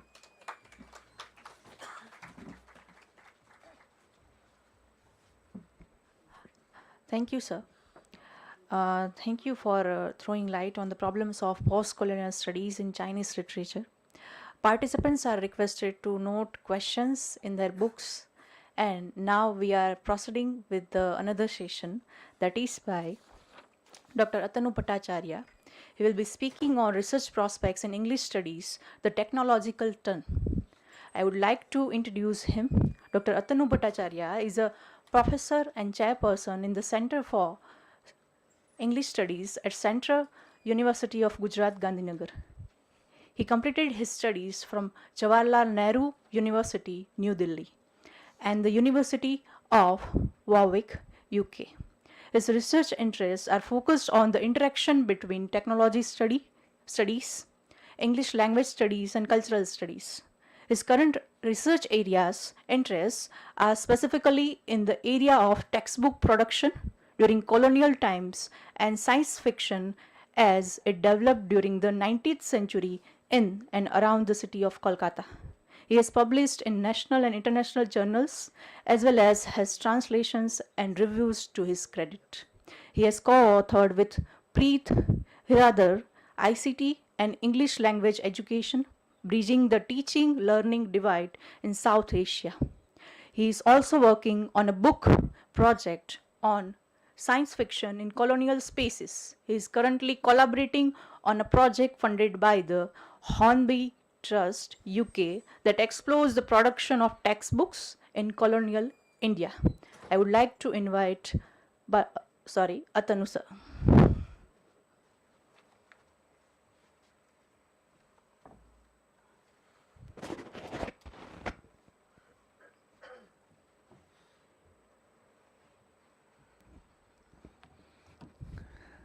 Yeah, thank you very much, Alpa, and thank you, Professor Barad, for inviting me over. I'll try to stick to time. I know that you've been sitting over here since, I know some people must have come, some students must have come at 7:38 in the morning, and they might be hungry, yeah? And you don't want people to be hungry, because with hungry comes anxiety. Someone talked about anxiety. And the more anxious you get, the more audience you lose. Yeah. Now what I'm going to do is, I thought I'll begin differently, but because I'm speaking after Professor Avishek Parui and Professor Balaji Ranganathan, and this is something that I'm going to talk about at the end of my talk, but I thought I'll begin with this because it kind of links in with what they were talking about. So how many of you have read this novel by Shobhan Chaudhuri called Murder with Bengali Characteristics? Anyone? It came out in 2018, I think, or 19, I don't remember the date now, but Murder with Bengali Characteristics is an interesting novel because it's a kind of a novel which is called speculative fiction. You can call it science fiction. And what happens in the novel is very interesting because it talks about a future Bengal which has been occupied by China. So Bengal has been taken over by China. So all the administration, all the police forces are all Chinese. And there is a murder that takes place over there of a Bengali teacher. Read the novel. It's a very interesting novel to read. But it also takes you into the colonial past of Bengal, what used to happen during the British imperial times when and the murder of course brings out that history. But the murder also tries to negotiate the present in terms of what is happening with the Chinese occupation of Bengal. And it also anticipates the future because the novel is situated in the future. And we have been talking about these three spaces since the morning. So we have been talking about the past, the present, and the future through memory studies, through Professor Ranganathan's talk on early China, present China, and the anticipated China that you can think of. Now, when we look at these spaces and when we look at English studies today, I'll try to take you through a journey through that past, present, and possible futures through three different what I'm calling the technological turn. Now, the technological turn we know, and Professor Barad is here, and I'm sure that you engage in a lot of technology in terms of not only how you use technology, but also in terms of how technology itself impacts your own learning, your own reading, your own understanding of the world, your own viewing of the world, etc. So I'm going to take three parts in which technology have shaped research and shaped the narratives of research over a period of time. So I'm going to talk about the past a bit, I'm going to talk about what is happening now, and what are the things that emergent research is doing in terms of the kind of things that the directions that we might take. And therefore I'm going to talk about three turns. So it's called, the overall turn is technological, but I'm going to talk about turns in linguistics, in language, and in literary studies. So we are going to look at them separately, though remember some of them might overlap. And so things that are happening in language studies and linguistic studies have also had an impact on literary studies. Similarly, the kind of developments that have happened on literary studies in terms of the technological turn have had an impact on language and linguistic studies. Now, I must say over here that as a caveat that why am I distinguishing between language studies and linguistic studies? Because they seem to be similar. I'm using the term linguistics in a more technical sense. So I'm using the word because it is a technical field. I mean, you need to be trained in linguistics. Language studies is a much more open field, which would include fields like language teaching, language learning, language acquisition, etc., etc. Yeah, language methodology, etc. So I'm keeping them separate, though they overlap in certain areas. So let me begin with the story of the turn in linguistics. So what started happening when technology started coming into the field of linguistics? Now we know that linguistics for a very long time, at least till the beginning of the 20th century, always projected itself as a discipline that is based on scientific rational principles. Yeah, so linguistics was a science, remember. And therefore, when technology came in, linguistics tried to look at technology as a scientific instrument, as a tool that could be used to study language phenomenon. Yeah? So very naturally what linguistics did, at least in the early period, I'm talking about the 70s and the 80s, when computing power and storage started increasing, so you could store a large amount of data, they started storing language data in big computer memories. Okay, the question was, what were you going to do with that data? Yeah. So you can store data, you can store written data, you can store spoken data, but what exactly are you going to do with this data? Okay. So they again went back to technology and started developing software that could do grammatical analysis of those data. Okay? Linguistic analysis. I shouldn't use the word grammatical. The software that was developed is now popularly called a concordancing software, and I'm sure you can Google it. And this gave rise to a very special branch of linguistics called corpus linguistics. Yeah. So what is corpus? Corpus is basically a large amount of spoken or written data of language that is stored in a certain place. Yeah. And that corpus then can be used in different ways to carry out analysis of language phenomenon. So for example, if my student comes to me and asks me, what is better to use? This was an inspirational speech or this was a profound speech? Yeah? And we keep on thinking about these things, right? Now, as a teacher of English, I might work on my intuition and say, depends on the context. If I am a kind of a teacher who doesn't want to give a very straightforward answer, then I might say depends on the context in which you are speaking. It might be profound, it might be disconcerting, it might be whatever, interesting, wonderful, etc. Yeah? And I can tell the student about the formal principles of language, the informal principles of language, etc. But that is, remember, based on my intuition, based on a very unstable category, as we heard in the morning tomorrow, based on my memory. Yeah? So things that I've seen over a point of time in my context, the way words are used, I will then give the response based on my intuition of understanding the language. What corpus linguistics did was they gave answers based on the actual language data that was stored in a computer. Okay? And this gave rise to what was known as the Collins-Cobalt project. And this started happening around the 1980s.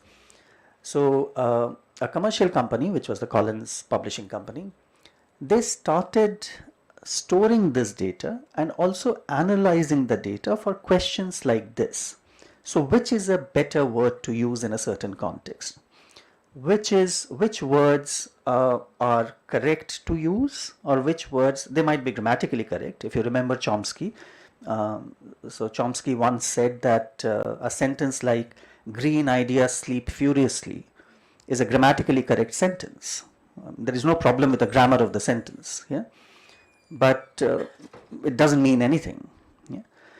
So when you have this kind of a language data, which is actually language in use, language that has been used by people, has been used historically in a certain sense by people, then you can go back to that data and see how that language is getting used in actual real contexts. Yeah?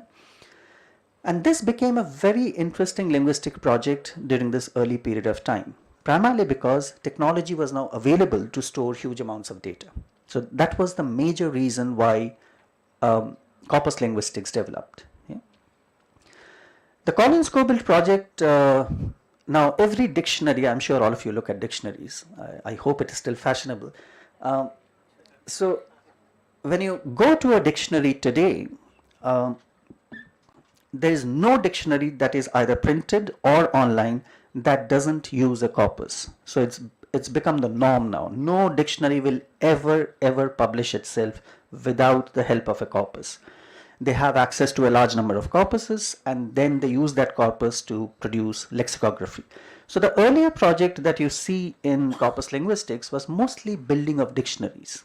Okay, so you had large number of dictionaries based on corpuses, and of course dictionaries could sell themselves better because they told them that, okay, this is based on the British national corpus, this is based on the American corpus, this is based on the Australian corpus, etc., etc. Yeah? The corpus also helped you to understand how these so-called national registers, national languages or national Englishes worked. So if I say Australian English, if I say New Zealand English, if I say British English, what are the differences, or what are the differences between British and American English, the usage of a word, etc. They also came up with an English course, and this was published in 1988. Yeah? And the entire course was based on corpus usage. So all the examples in this textbook of grammar, whatever, or different kinds of things came from the corpus. When the teachers took it to the classroom, it was a grand failure. The textbooks did not work at all. Okay? So they gave up on the textbook project. There are different reasons why the textbook didn't work. First of all, the teachers were not ready, the students were not ready, the examination system had to be changed, etc., to use these kind of textbooks in the class.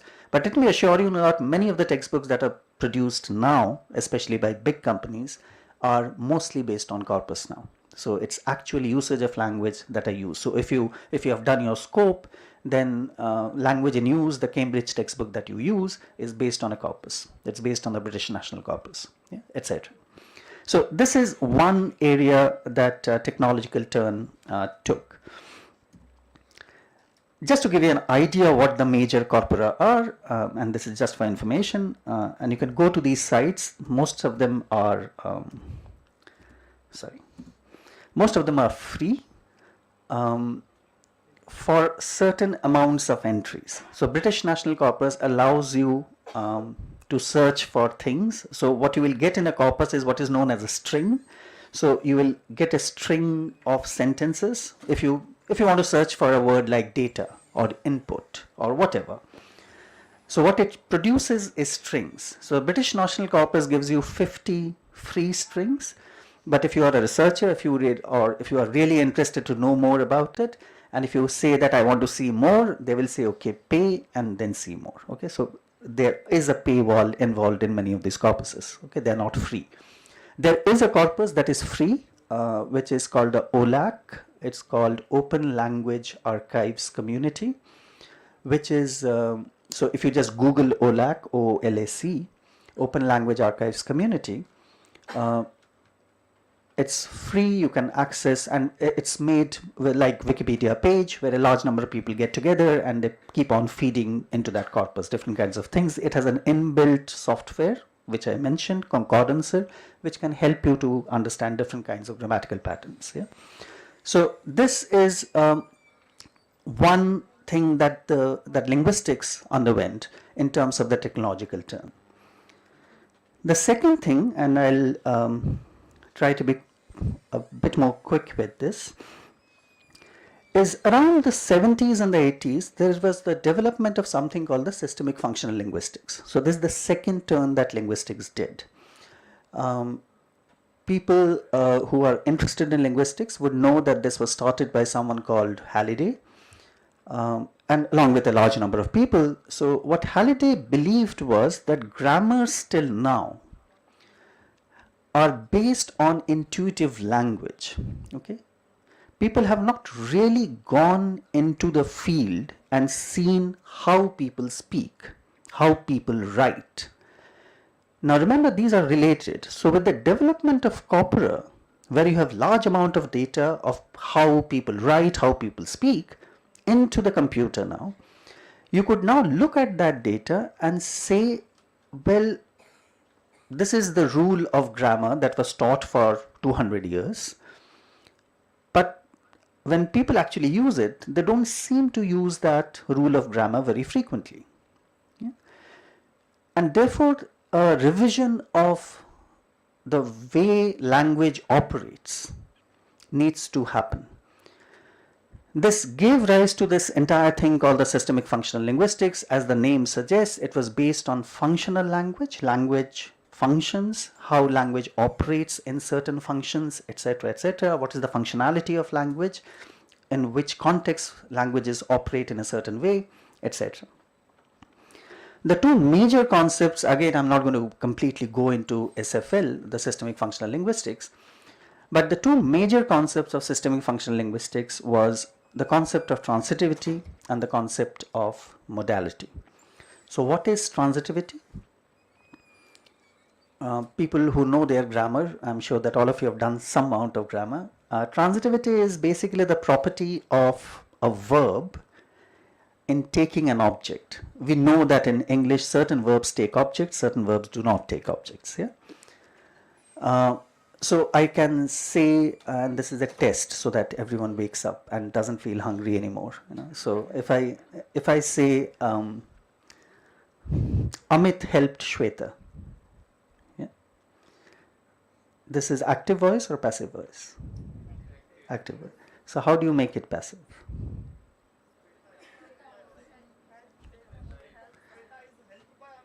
Shweta was helped by Amit, right? But in English, there is a possibility of simply saying Amit was helped by dropping Shweta, right? Because it's grammatically wrong, grammatically right. Now that possibility is called transitivity. Okay. Now, why was transitivity important for systemic functional linguistics? Because the ability of certain verbs to drop objects is an interesting phenomenon, and it can have political ramifications. Okay. Now, I'm putting it in a political context. A white police officer killed a black man. A black man was killed by a white police officer, but I can always say a black man was killed. Now, the dropping of the white police officer obviously has political ramifications because I can remove the object completely and it will simply appear as news which says a black man was killed. Who killed is not important. Yeah. So there was a lot of these kind of analysis that SFL did, transitivity analysis. So as you can see, you can also apply it for literature now. So you can look at literary sentences and see what sort of transitivities happen in literary sentences, what are the voices that are getting silent, what are absent, what sorts of characters are completely being absented out, etc. Yeah? The second object was that of modality. Now modality, as you know, Halliday very famously described modality as something which doesn't say yes or doesn't say no. Okay, and you know all the modals that are used in English language. So modality is an interesting category in English itself because it allows you to be ambiguous. Yeah? And this ambiguity is an important aspect of literary texts. So the use of modality in literary texts, again, a large amount of studies were carried out through what is now known as multimodal analysis. Yeah? So what happened with the development of systemic functional linguistics, which was connected to the development of corpus linguistics, is a new kind of analysis that was possible for literature and other kinds of texts, media, advertisements, etc. Yeah. So it gave rise to something what is known as the multimodal approach of analysis or multimodal analysis. I'll not go into the details of how it is done, but you can look at the work of two major people in multimodal analysis. One is, I have to spell it out. His name is Lewin, but it's spelled as L-E-E-W-E-N, so van der Leeuwen. So one is that, and the other one is someone called Gunther, G-U-N-T-H-E-R. Yeah? So look at their works. They have done very, very interesting works, especially they've worked on newspapers, on advertisements, etc. So Gunther Kress's work is very interesting primarily because he doesn't look at text anymore as written text. He says with the coming of technology, as you are all aware, the nature of the text itself has changed. I mean, think of your WhatsApp messages. So you write something, you add an emoji to it, you add an audio text to it, you add a video text to it, you add a GIF to it, you name it, everything is getting added to the text, but it's the same text. Yeah?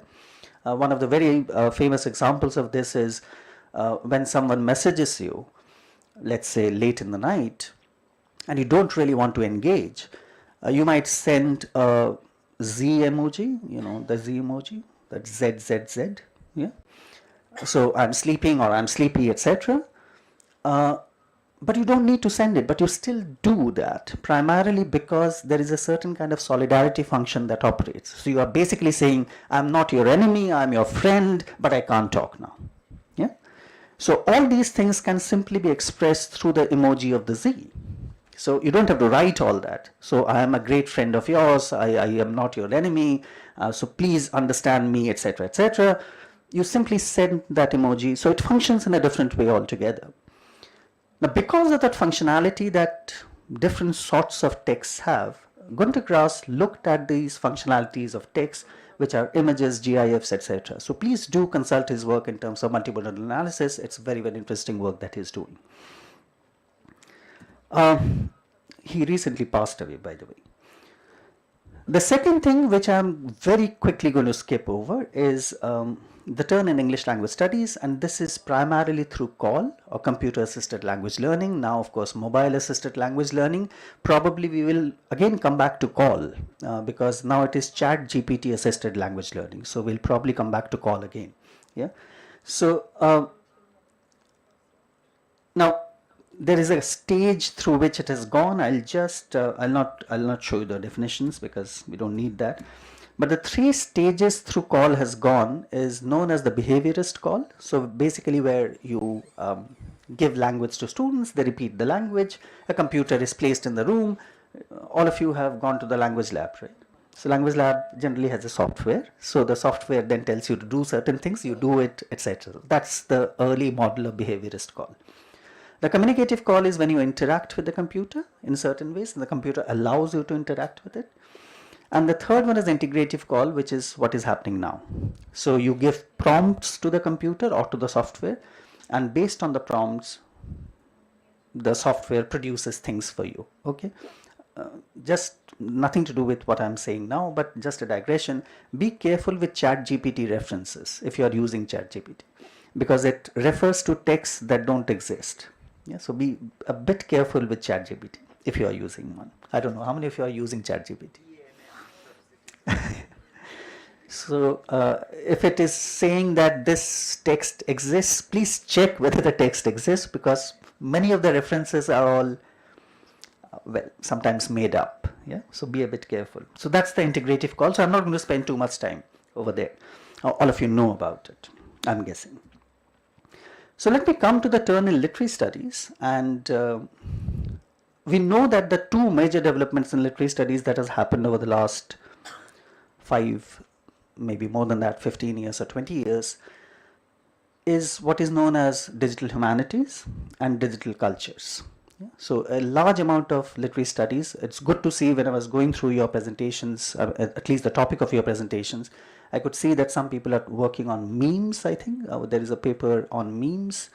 There is a paper on Facebook interactions, on etc., etc. So it will be interesting to listen to those papers. So that is what digital humanities has moved into, because many of these platforms are getting integrated in what we understand as things like digital fiction. So there is, I think, a paper on digital fiction as well, or hyperfiction, or fan sites or fandoms.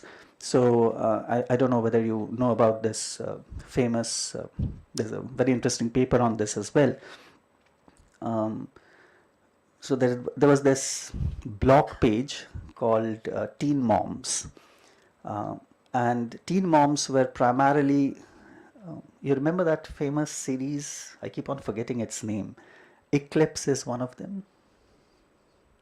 What is that series of books, which was also made into a film? Twilight series, thank you.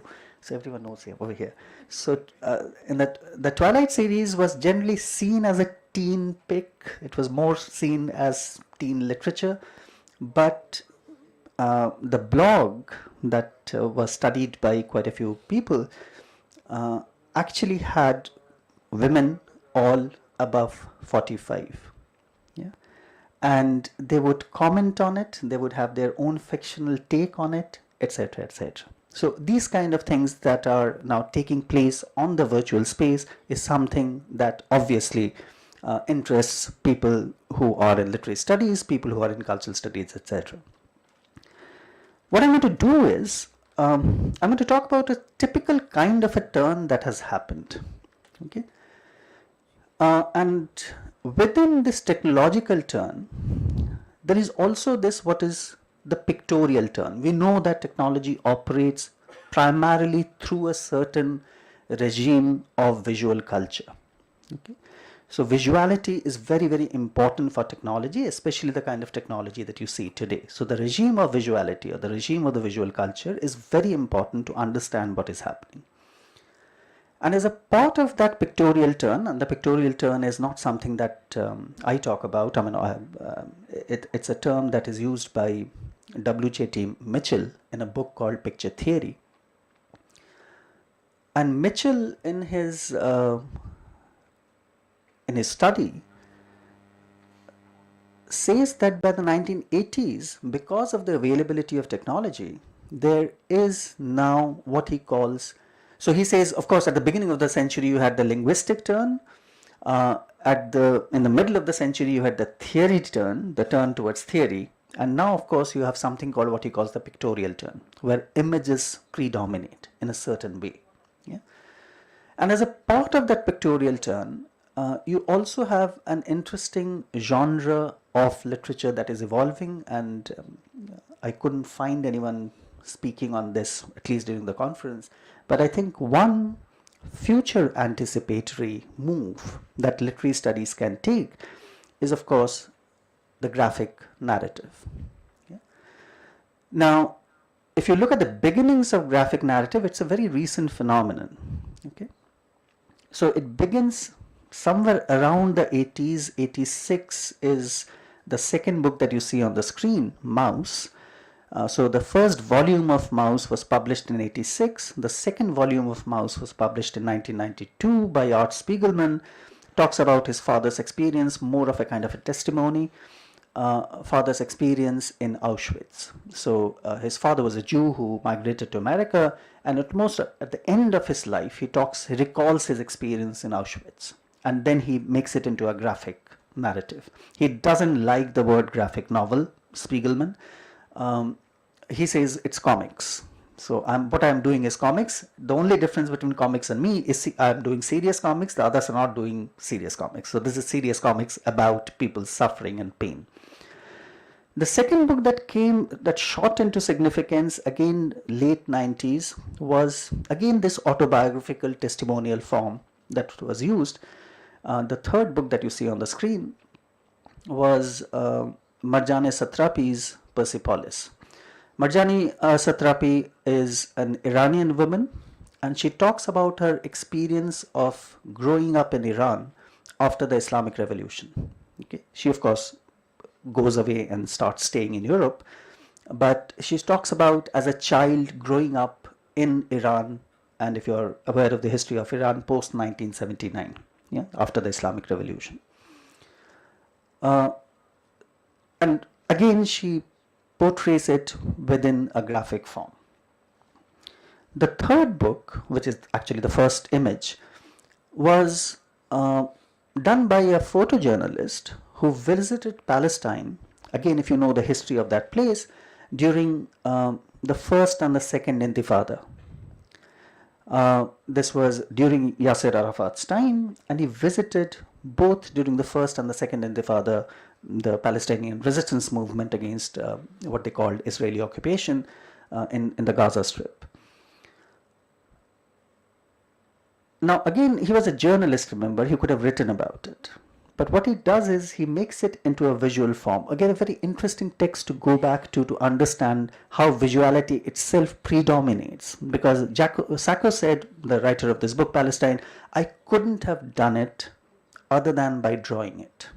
I couldn't write about it because people need to see what was happening, etc. So this idea of seeing plays an important role in graphic. Of course, now in India, we have a large number of graphic narratives. Again, I'm not going to go into the details, but people who would like to do research, there is still not much secondary material available, except a few articles here and there, but something that we could definitely look into. So I'll show you some examples of this. So one of the earliest graphic narratives that you can go back to is 1994, published by someone called Arijit Sen.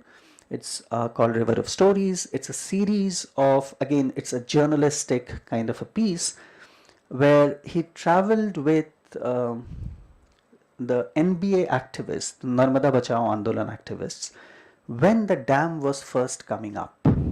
and he recorded the experiences of not only people who were there, but also the experience of the people who were getting displaced, experience of the Adivasis over there, the experiences of the villages over there whose villages had to be moved. It's a kind of a documentation in a pictorial form of what was happening at that point of time. The second important novel, which is the third image on the screen, Corridor, is by Sarnath Banerjee, and Sarnath Banerjee is a completely different kind of a graphic novelist. It's much more cerebral, so it's a combination of fantasy, it's a combination of history, fantasy, all sorts of things. Corridor is actually about a bureaucrat who is trapped in this Delhi office. But then, of course, he keeps on doing all sorts of things in his head. And those are part of the narrative itself. So it's a very experimental kind of a graphic novel. Sarnath Banerjee, of course, has a large number of other novels as well.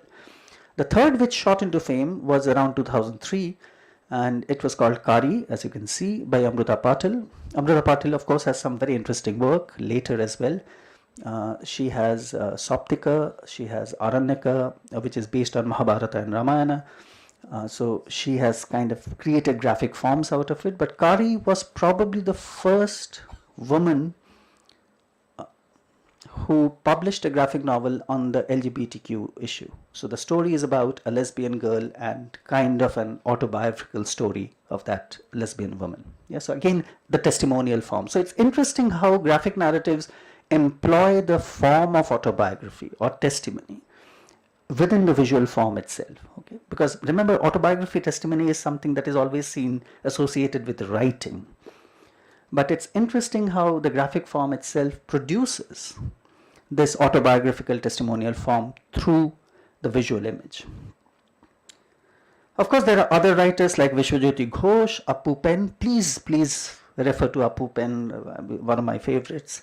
Apu Pen doesn't have any text in his graphic novels. It's all pictures. You have to make sense how they are connected, what they are doing, what they are saying, and they're all speculative in a future. He has a very famous series called The Legends of Halahala. So do please refer to Apu Pen. Parishmita Singh is an Assamese artist who has a very wonderful graphic novel called The Hotel at the End of the World, which is like Canterbury Tales. So if you remember Canterbury Tales, all these pilgrims coming to this, what is the name of the inn? Tabad Inn, and telling their stories. So the Hotel at the End of the World is in Manipur, and this small hotel where it's always raining, and all these people coming over there and telling their stories, the soldier, etc. It's very, very interesting again. Sajjad Malik has the only graphic novel that has come out from Kashmir is by Sajjad Malik. It's called Munnu, a Boy from Kashmir.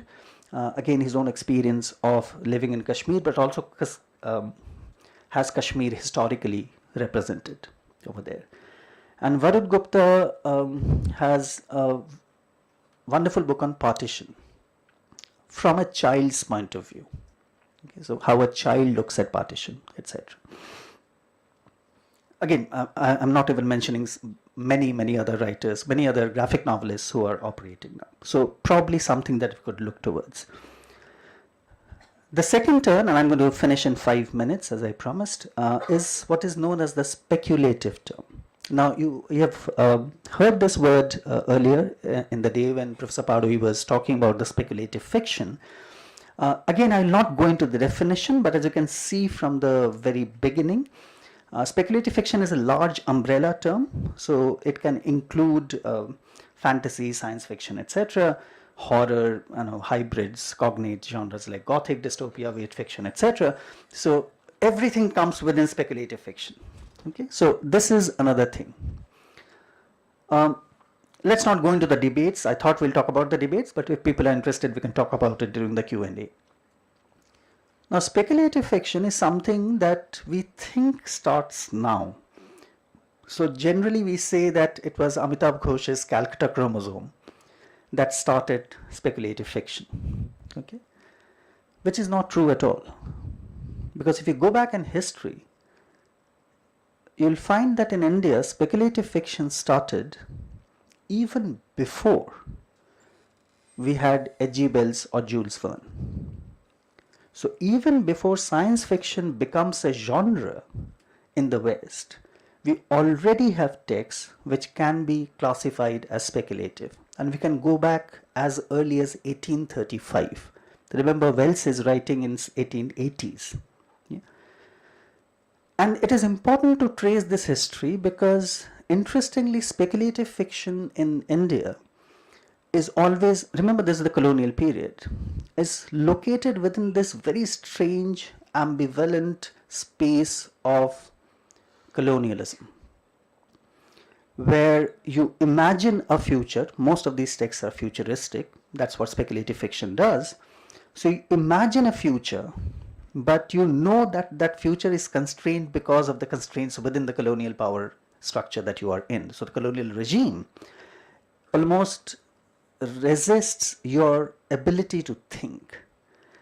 And the speculative fictional genre, at least in India, provides that possibility of negotiating that thinking. Okay? So on the one hand, you kind of negotiate what is known as colonial modernity, so which British colonialism brought in.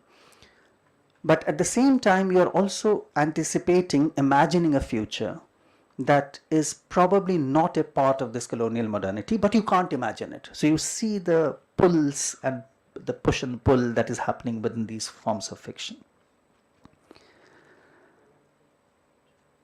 And these kind of fictions are produced not only in terms of science fiction or other kinds of alternative futures, etc., but also in histories. So you have these speculative histories, okay, where you imagine a different history. So I'll just give you an example and stop with that. Like I began with the speculative murder with Bengali characteristics.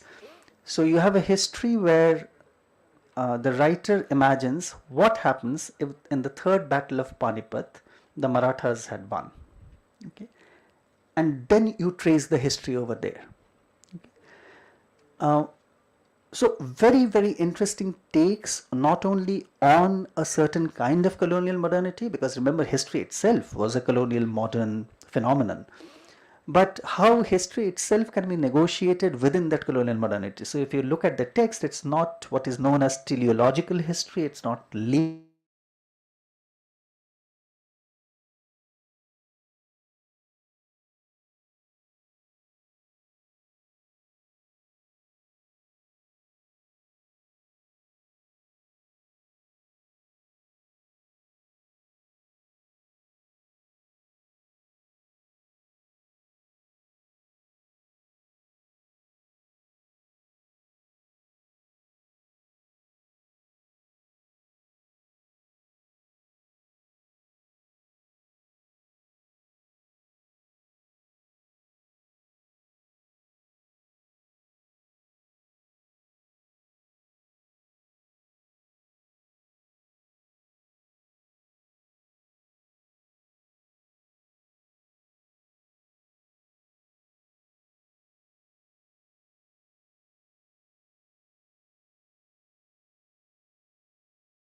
And I hope I've not made you too hungry. Thank you.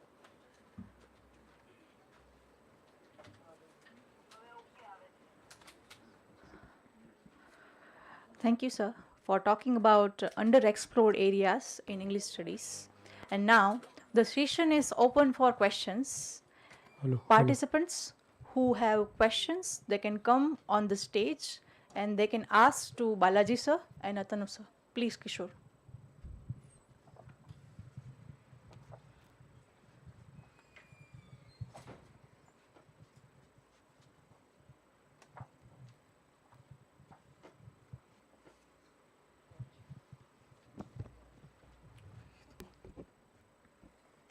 Good morning, all of you. My name is Kishore. Sorry to disturb. Yes. No issue. Thank you. Actually, I had a question for Abhishek Parui sir too, but I was not permitted since there was no time. So I have a question for Atanu Bhattacharya sir. He, in his conversation, said that we have a technological turn in literature, and he also argued that technological turn has political ramifications by giving an example like black man was killed, and the original sentence is black man was killed by the white police officer, so it may not have political ramifications. That is his argument. But then my observation is that, for instance, if there is a headline black man was killed, and if we read in the context, then we definitely come to know that who killed the black man, it's none other than the white man. So at the end of the day, the interpretation that the person is about to take is obviously what, even if there had not been a technological turn. I may be wrong in this kind of judgments, but what is it that then the proposition that you lay down that a technological turn in literature has political ramifications, that proposition itself gets annihilated if we go into its profundity. I hope that you got my question. And you talked about graphic fiction, also graphic narrative, and you said it's a graphic turn that which we are supposed to take a peep into.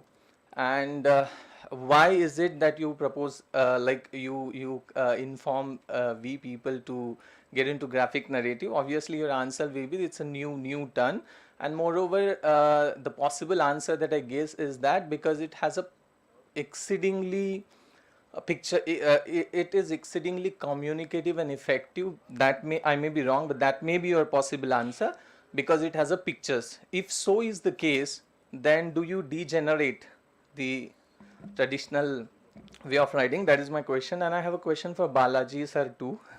I have read one book by Niruma Rao. She was a foreign minister. So she was external. The Fractured Himalaya.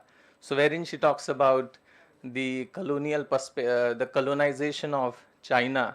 So as you also know that during the time of Nehru, if I pronounce the name properly, it was Zhou Enlai. He was the diplomat from Chinese side. He constantly ignored the proposition that India sticks to McMahon line, and even after the fact that we share some cultural, let's say similarities and commonalities with Tibet, and then also we didn't insist on that. On the contrary, China, a sort of with imperialistic approach, like controlled Tibet. At the same time, blamed India for McMahon line and that everything, that it's not agreed by us, it's you who did so. So having said so, China being such a colonial country, you still find seeds of post-colonial approach in the mentalities of such people. What will be your stand on that? So I want light on it. Thank you.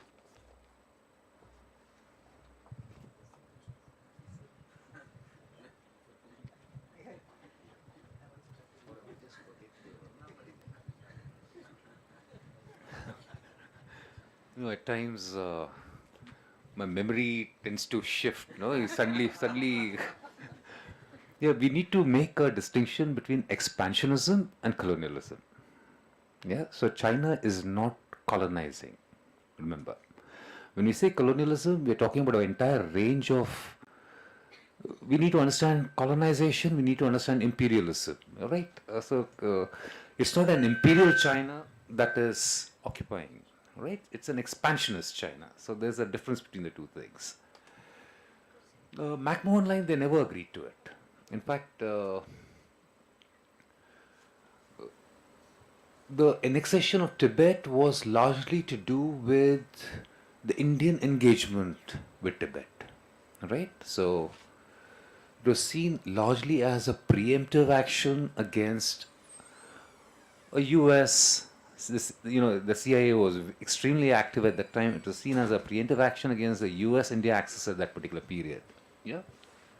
So that's why the occupation took place. And this was also to do with Mao's idea of the Middle Kingdom imagination. So in a sense, the Middle Kingdom in Chinese history was supposed to be the widest possible expansionism of the Chinese sphere of influence. And that is precisely the vision that Xi Jinping today and the CPC today has. In the sense, they're trying to bring back that Middle Kingdom imagination. And there's a lot of work being done on that, and has been done on that. So it's precisely this, this entire One Belt, One Road policy, the string of pearls, and so on and so forth. It has to be seen within, not colonization, please. The era of colonization is over, actually, right? So there's nothing like an imperial colonization happening now. It's more expansionism. We need to understand that. Yep.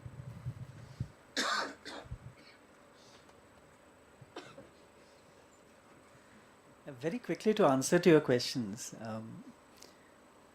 So the first thing is, yes, you will understand it from the context. So when you say that, for example, a black man was killed and you stop there, etc. But then to understand the political, you also need to understand what is known as a collective pattern, right? So if this happens once in a newspaper every 10 years, then it's fine. But if this is a pattern, for example, let's say in news media, where the object is constantly dropped, okay, so there is a pattern, there is a collective political pattern that is happening over there, where the white officer is constantly being dropped as an object. Now, how do we do that? So we do that not by reading newspapers every day and then noting it down. Now, because technology is available to us, and now you have a huge corpora that you can go back to, you can notice those larger patterns of transitivity. So transitivity can be noticed only as a pattern. Transitivity cannot be noticed simply by looking at simple sentences. So the example that I gave was an example of transitivity in grammar. But when you're looking at transitivity in larger patterns of history, where the white officer is constantly getting dropped as an object, then there is a certain kind of a pattern to the dropping of the white officer. This can help us do. So many of the systemic functional linguists go back to the corpus to understand these patterns of transitivity, these patterns of modality, these patterns of ambiguity. As for the second question, I think you have mostly answered the question. So you've constantly anticipated the answers. So I don't know how to respond to that. In a sense, you kind of proved what Professor Parui was saying in the morning, that memory is not only retrospective but also prospective. So you've kind of prospectively answered the questions. To add to, which were very, very incisive answers that you gave. I mean, that would have been my answers. I would agree to that. But also the fact that it's not simply that it is something new. I mean, there are many things new in this world when we can't study every one of them. But graphic narrative, again, we need to go back to the history of graphic narratives, and we can see that it is emerging as a major form. And because it is emerging as a form, and as students of literature or students of literary studies or language studies or whatever, we engage with emergent forms. That is what we do.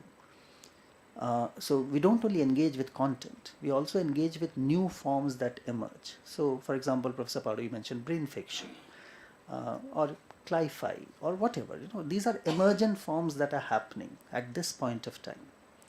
So it's not something, it's something new that we should get into, but it's an emergent form. It would be interesting to understand the form itself. So it's not simply its pictures. it's also a form. So the pictures are drawn, and I didn't mention, for example, one of the graphic narrative called Bhimayana, which uses the Gond art form. So it's not like the comics that you have. Similarly, you have, I mentioned Amrita Patil, but Amrita Patil has retellings of Ramayana and Mahabharata, mostly Mahabharata. So in Mahabharata, of course, when she's retelling them, so uses a certain kind of artistic form, for example, the Rajput miniature paintings, the Pahadi paintings, etc. So it's interesting to go back to that form and to understand how these narratives are situated within this form. So that is one of the primary reasons we should be looking at graphic narratives, not because it's fashionable or new or whatever. Yes, Jay, please come.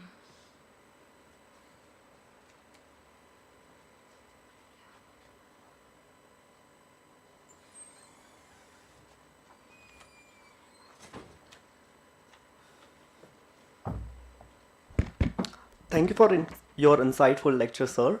So my question is, when a researcher is doing a research in translation studies, he has to define what he is doing, right? So when we talk about graphic narratives, specifically somebody like Pepin, who does not have any words in the text, on the one side, if we see, we do not really consider oral literature as a part of literature, where words are not there. On the other side, if we see Papen does not have any words, so how do we define while doing this kind of research? Thank you. Okay, so there is a theoretical framework to understand visuality. So there are lots of well, Indian as well as Western theorists which have looked at visual cultures in different ways.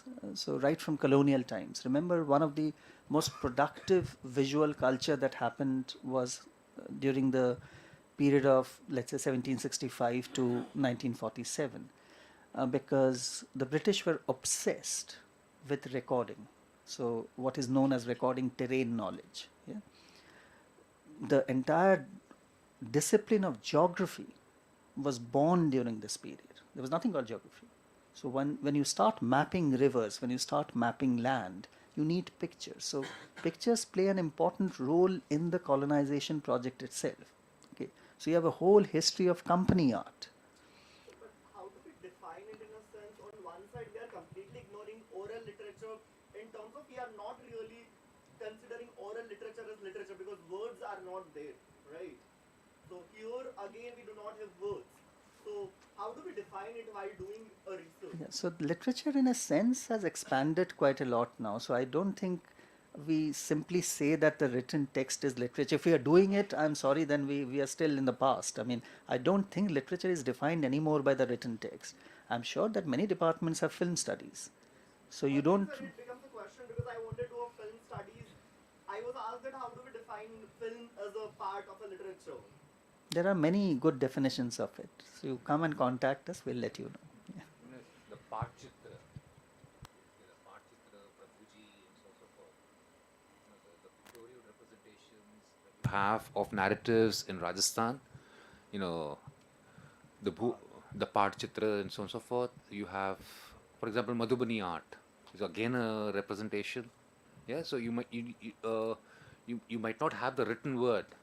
Right, so you just need to move with the notion of the text. So basically, we will have to redefine the definition of literature. No, it's been done. It's been done a long time back. By few departments, I would say, because it becomes problematic when we go to conventional departments. No, and they don't no, it's not that. What you could do is you could just begin by looking at Roland Barthes and look at an essay of his called "From Work to Text." And that's the beginning of how. The idea of the text comes in. Yeah. Welcome. Thank you, sir. We have another question from Simran. Please come on stage.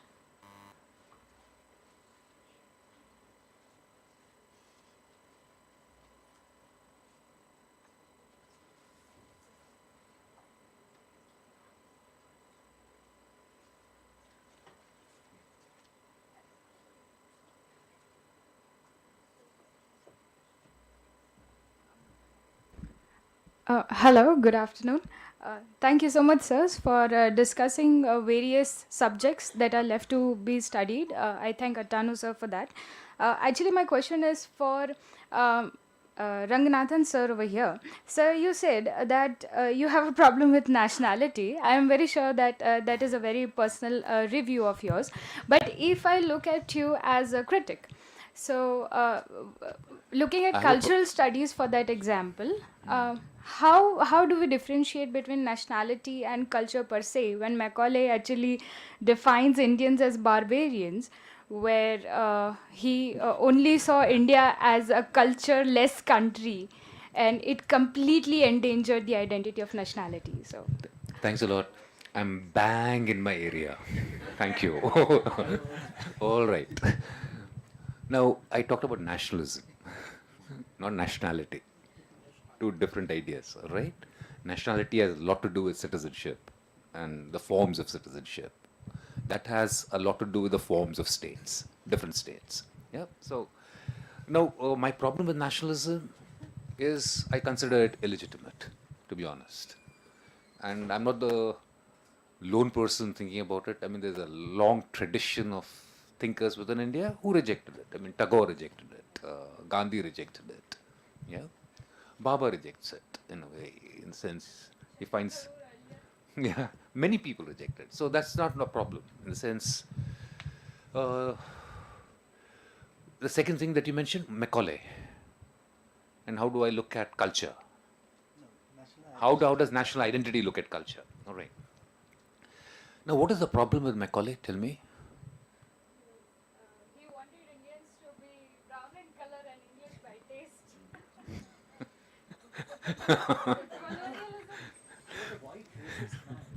No, I thought I would say he is among the many liberals in the British camp, along with Edmund Burke and everybody. You need to see Macaulay not in. You're viewing it within post-colonial terms, right? I mean, you're talking about one single 2-3 lines he talked about. The shelf and Eastern literatures and Western literature and so on and so forth. That's not how you look at it. When you read the entire minute of Macaulay and you look at the Grants Commission and so on and so forth, why were they introducing English primarily into India? English in spirit, that's a part of your larger colonial rhetoric. So don't take that too seriously. What they were trying to do is they were trying to integrate India within this larger trade network that was happening, right? Specifically with the newly emerging colony of Australia. So if you read that entire minute, he's talking about that. In a sense, he wants to integrate that with this larger new emerging colony. So English was seen as a larger way of integrating British India with the rest of the English-speaking world. And mainly because they encountered the same problem that we have. You know, there's too much of diversity, too much of plurality, too many bhashas. How do we integrate them into with a single language so that they can orient themselves globally slightly better? That was the vision of Macaulay, right? Yes, today with our forms of nationalism, a way of trying to restructure our past, we can understand the processes of decolonization, in the sense, the problems of English and so on and so forth. Yes? But you need to understand this in this larger notion of liberality within the empire. So, bringing in a language like this is not seen as more as a mode of subjugation. It is seen as going beyond the civilizational metaphor. You're trying to integrate people together. Yeah? Just to add to that, remember in English studies we are obsessed with Macaulay. We shouldn't be. Macaulay was a grand failure. So when he said English medium instruction has to be introduced, okay, and that is where the grant should go. Remember by 1854 we already have Wood's dispatch. And Wood is already complaining that nothing has happened on ground.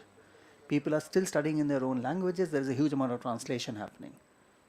So you would expect by 1854 the problem would have been solved. Everyone should have known English. It is still not solved. In 1882, they have a Hunter's Commission. So Hunter's Commission then states that the condition of English, the entire grand vision of Macaulay of everyone learning English, has completely failed. It's stated in the Hunter's Commission report. Till 1905, when the public committee, the public instruction committee starts making textbooks, they completely give up on the project of teaching English to everyone. Because now local boards and local states, what we have now in India and post-colonial India even today, have complete control over education. So Macaulay, I think, has been kind of overblown out of, because it's very nice to quote to show that, okay, see how bad the British imperial system was, but it's completely out of context, because Macaulay doesn't seem to have much influence till 1905. It was written in 1835.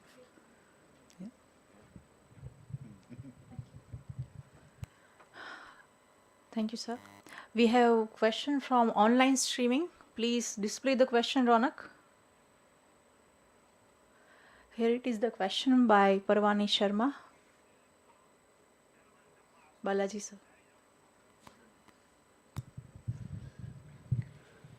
Yes, you're talking about cultural modernity. See, this is precisely what I was talking about, in the sense Chinese literature and the people of China would view themselves in a number of, I gave you 8 different modes by which the Chinese look at themselves. So the civilizational structure, for instance, the tributary state status, for instance, yeah. They're looking at capitalism, in the sense they are reinterpreting capitalism within their larger communist framework. It's no longer strictly communist. That was something that Mao Zedong wanted to bring back, but it didn't happen.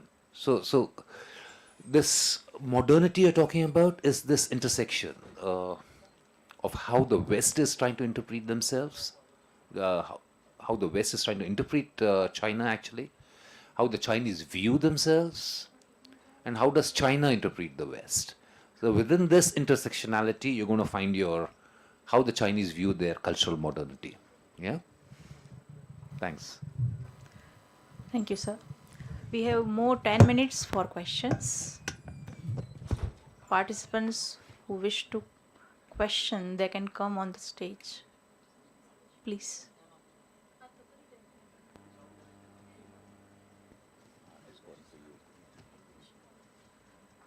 Sorry for interruption. There is one question from Parvani Sharma. It is on display for Atanu, sir. Hello Parvani, good to see you online.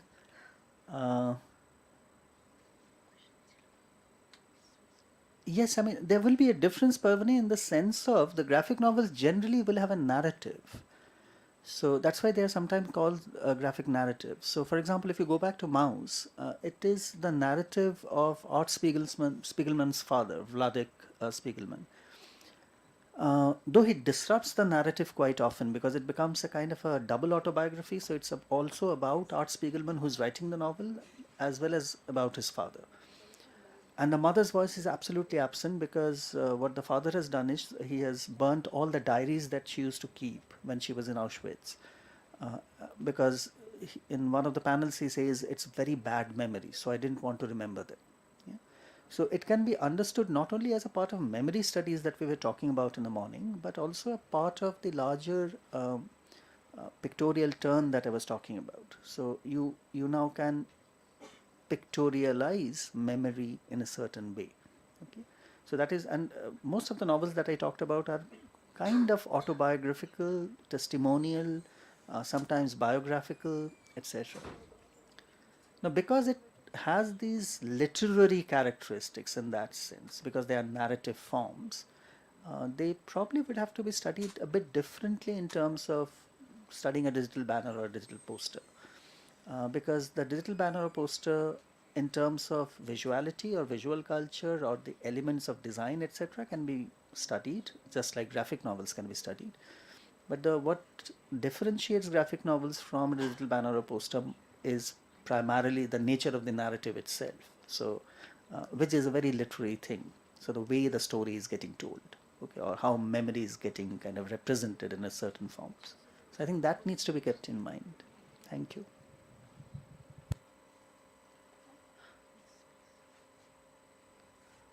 Thank you so much, sir. Sir, my question was, when any researcher or we as a student are going to apply theory on the written text, we are going for the written symbols. But especially when we are going for psychoanalytical theory, what will be the, if we can apply this on a graphic novel, and if it is yes, then what will be the basic parameters of applying psychoanalytical theory on especially graphic novels? Thank you.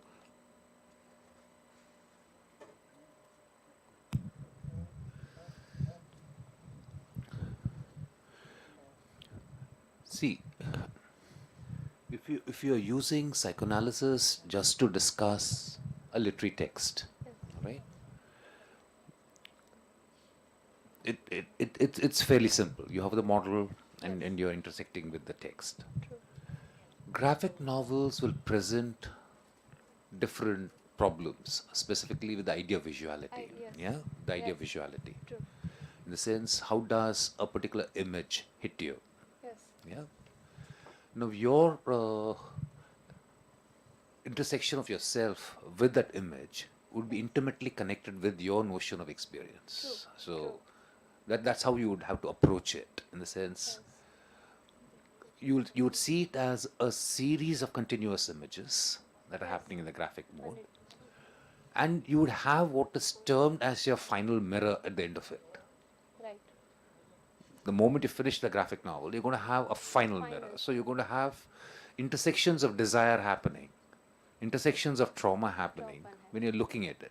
So what you'd be engaging with is your experiential self in terms of your suppressed, repressed states of desire, and you'll be engaging that with that particular frame. So every individual frame is going to actually twang a different tune within you. But the whole idea is your final mirror that comes at the end of it. Yeah? Thank you, sir. Just to add to your this thing, it's a very interesting question. So Balaji sir talked about the intersubjective nature of how you're going to read it. I was just thinking about, again, going back to Mouse, the novel that I mentioned. There are very interesting instances in the novel itself, how desire operates. Yeah?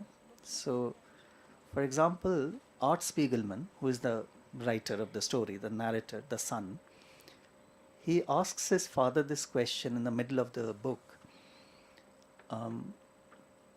Didn't you have an orchestra in Auschwitz? So, and it is historically recorded. So history records it, that there used to be an orchestra or a band that used to play music when all these people used to go out for work, because remember, Auschwitz was primarily a work camp, or when women and children were taken to the gas chambers to be annihilated. So there would be music that would be played. Okay. So the father says, no, there is no, I don't remember any orchestra.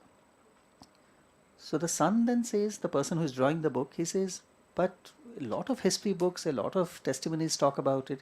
So the father says, you don't know anything, I was there, so it was not there. Now this conversation is happening, okay, but what you see in the panels is very interesting. So when he's asking his father, wasn't there an orchestra? You see the father with the orchestra in the background. Then the father says, no, there was no orchestra. So then you see the prisoners and the orchestra is hidden behind it. But he doesn't delete the orchestra till the end of the conversation. He wants himself to be there. He's not going to go by his father's version because he has read about it. Okay? So this conflict of desires is something that visual culture can produce in a certain way. Thank you, sir, for answering questions. And now, we would like to give a token of gratitude to the plenary speakers. To present a book to Dr. Balaji Ranganathan, I would like to invite Himanshi Parmar.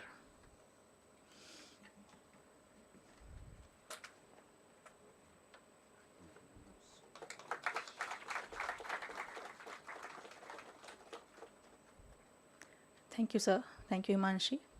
To present a book to Dr. Atanu Bhattacharya, I would like to invite Prakruti.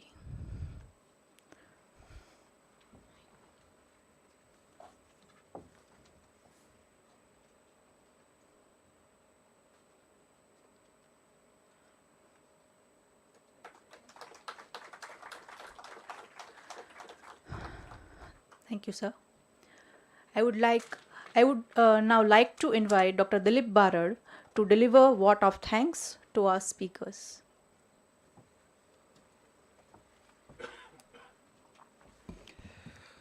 We are very grateful, very thankful to all the three speakers. And Dr. Avishek reminded in the morning also when we started that it was the pandemic time where we came in contact with each other. He was one of the speakers during our pandemic, which was based on epidemics and literature webinar in those pandemic days. So that was something good to happen at the end result of epidemic also, that we got a very good friend, a scholarly friend, who is quite ready to come and deliver a very insightful talk whenever we request them. And Balaji sir and Atanu sir, they are a good friend of entire department, our university department. For last 1 decade, they are visiting our department every year. Initially, I do remember that when I was alone in the department, and it was very difficult to have visiting teachers also. They used to come and deal with entire papers, like ELT paper or post-colonial paper. They used to stay here 5 days, 8 days, and they have to take the burden of teaching on their shoulders, and they were helping a lot. So even in this development of a department, both of them have contributed quite significantly.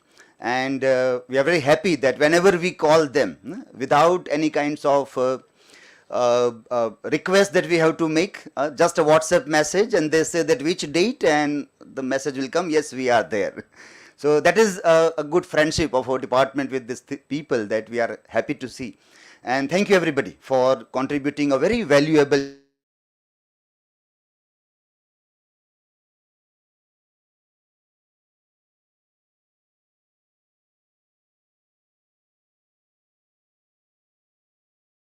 a final very quick announcement that we'll have to rush for food right now, and at 1:30 we'll have to start with our parallel sessions.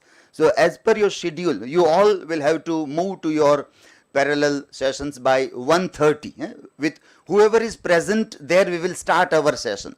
So be quick in moving to your places also. Thank you everybody. Thank you.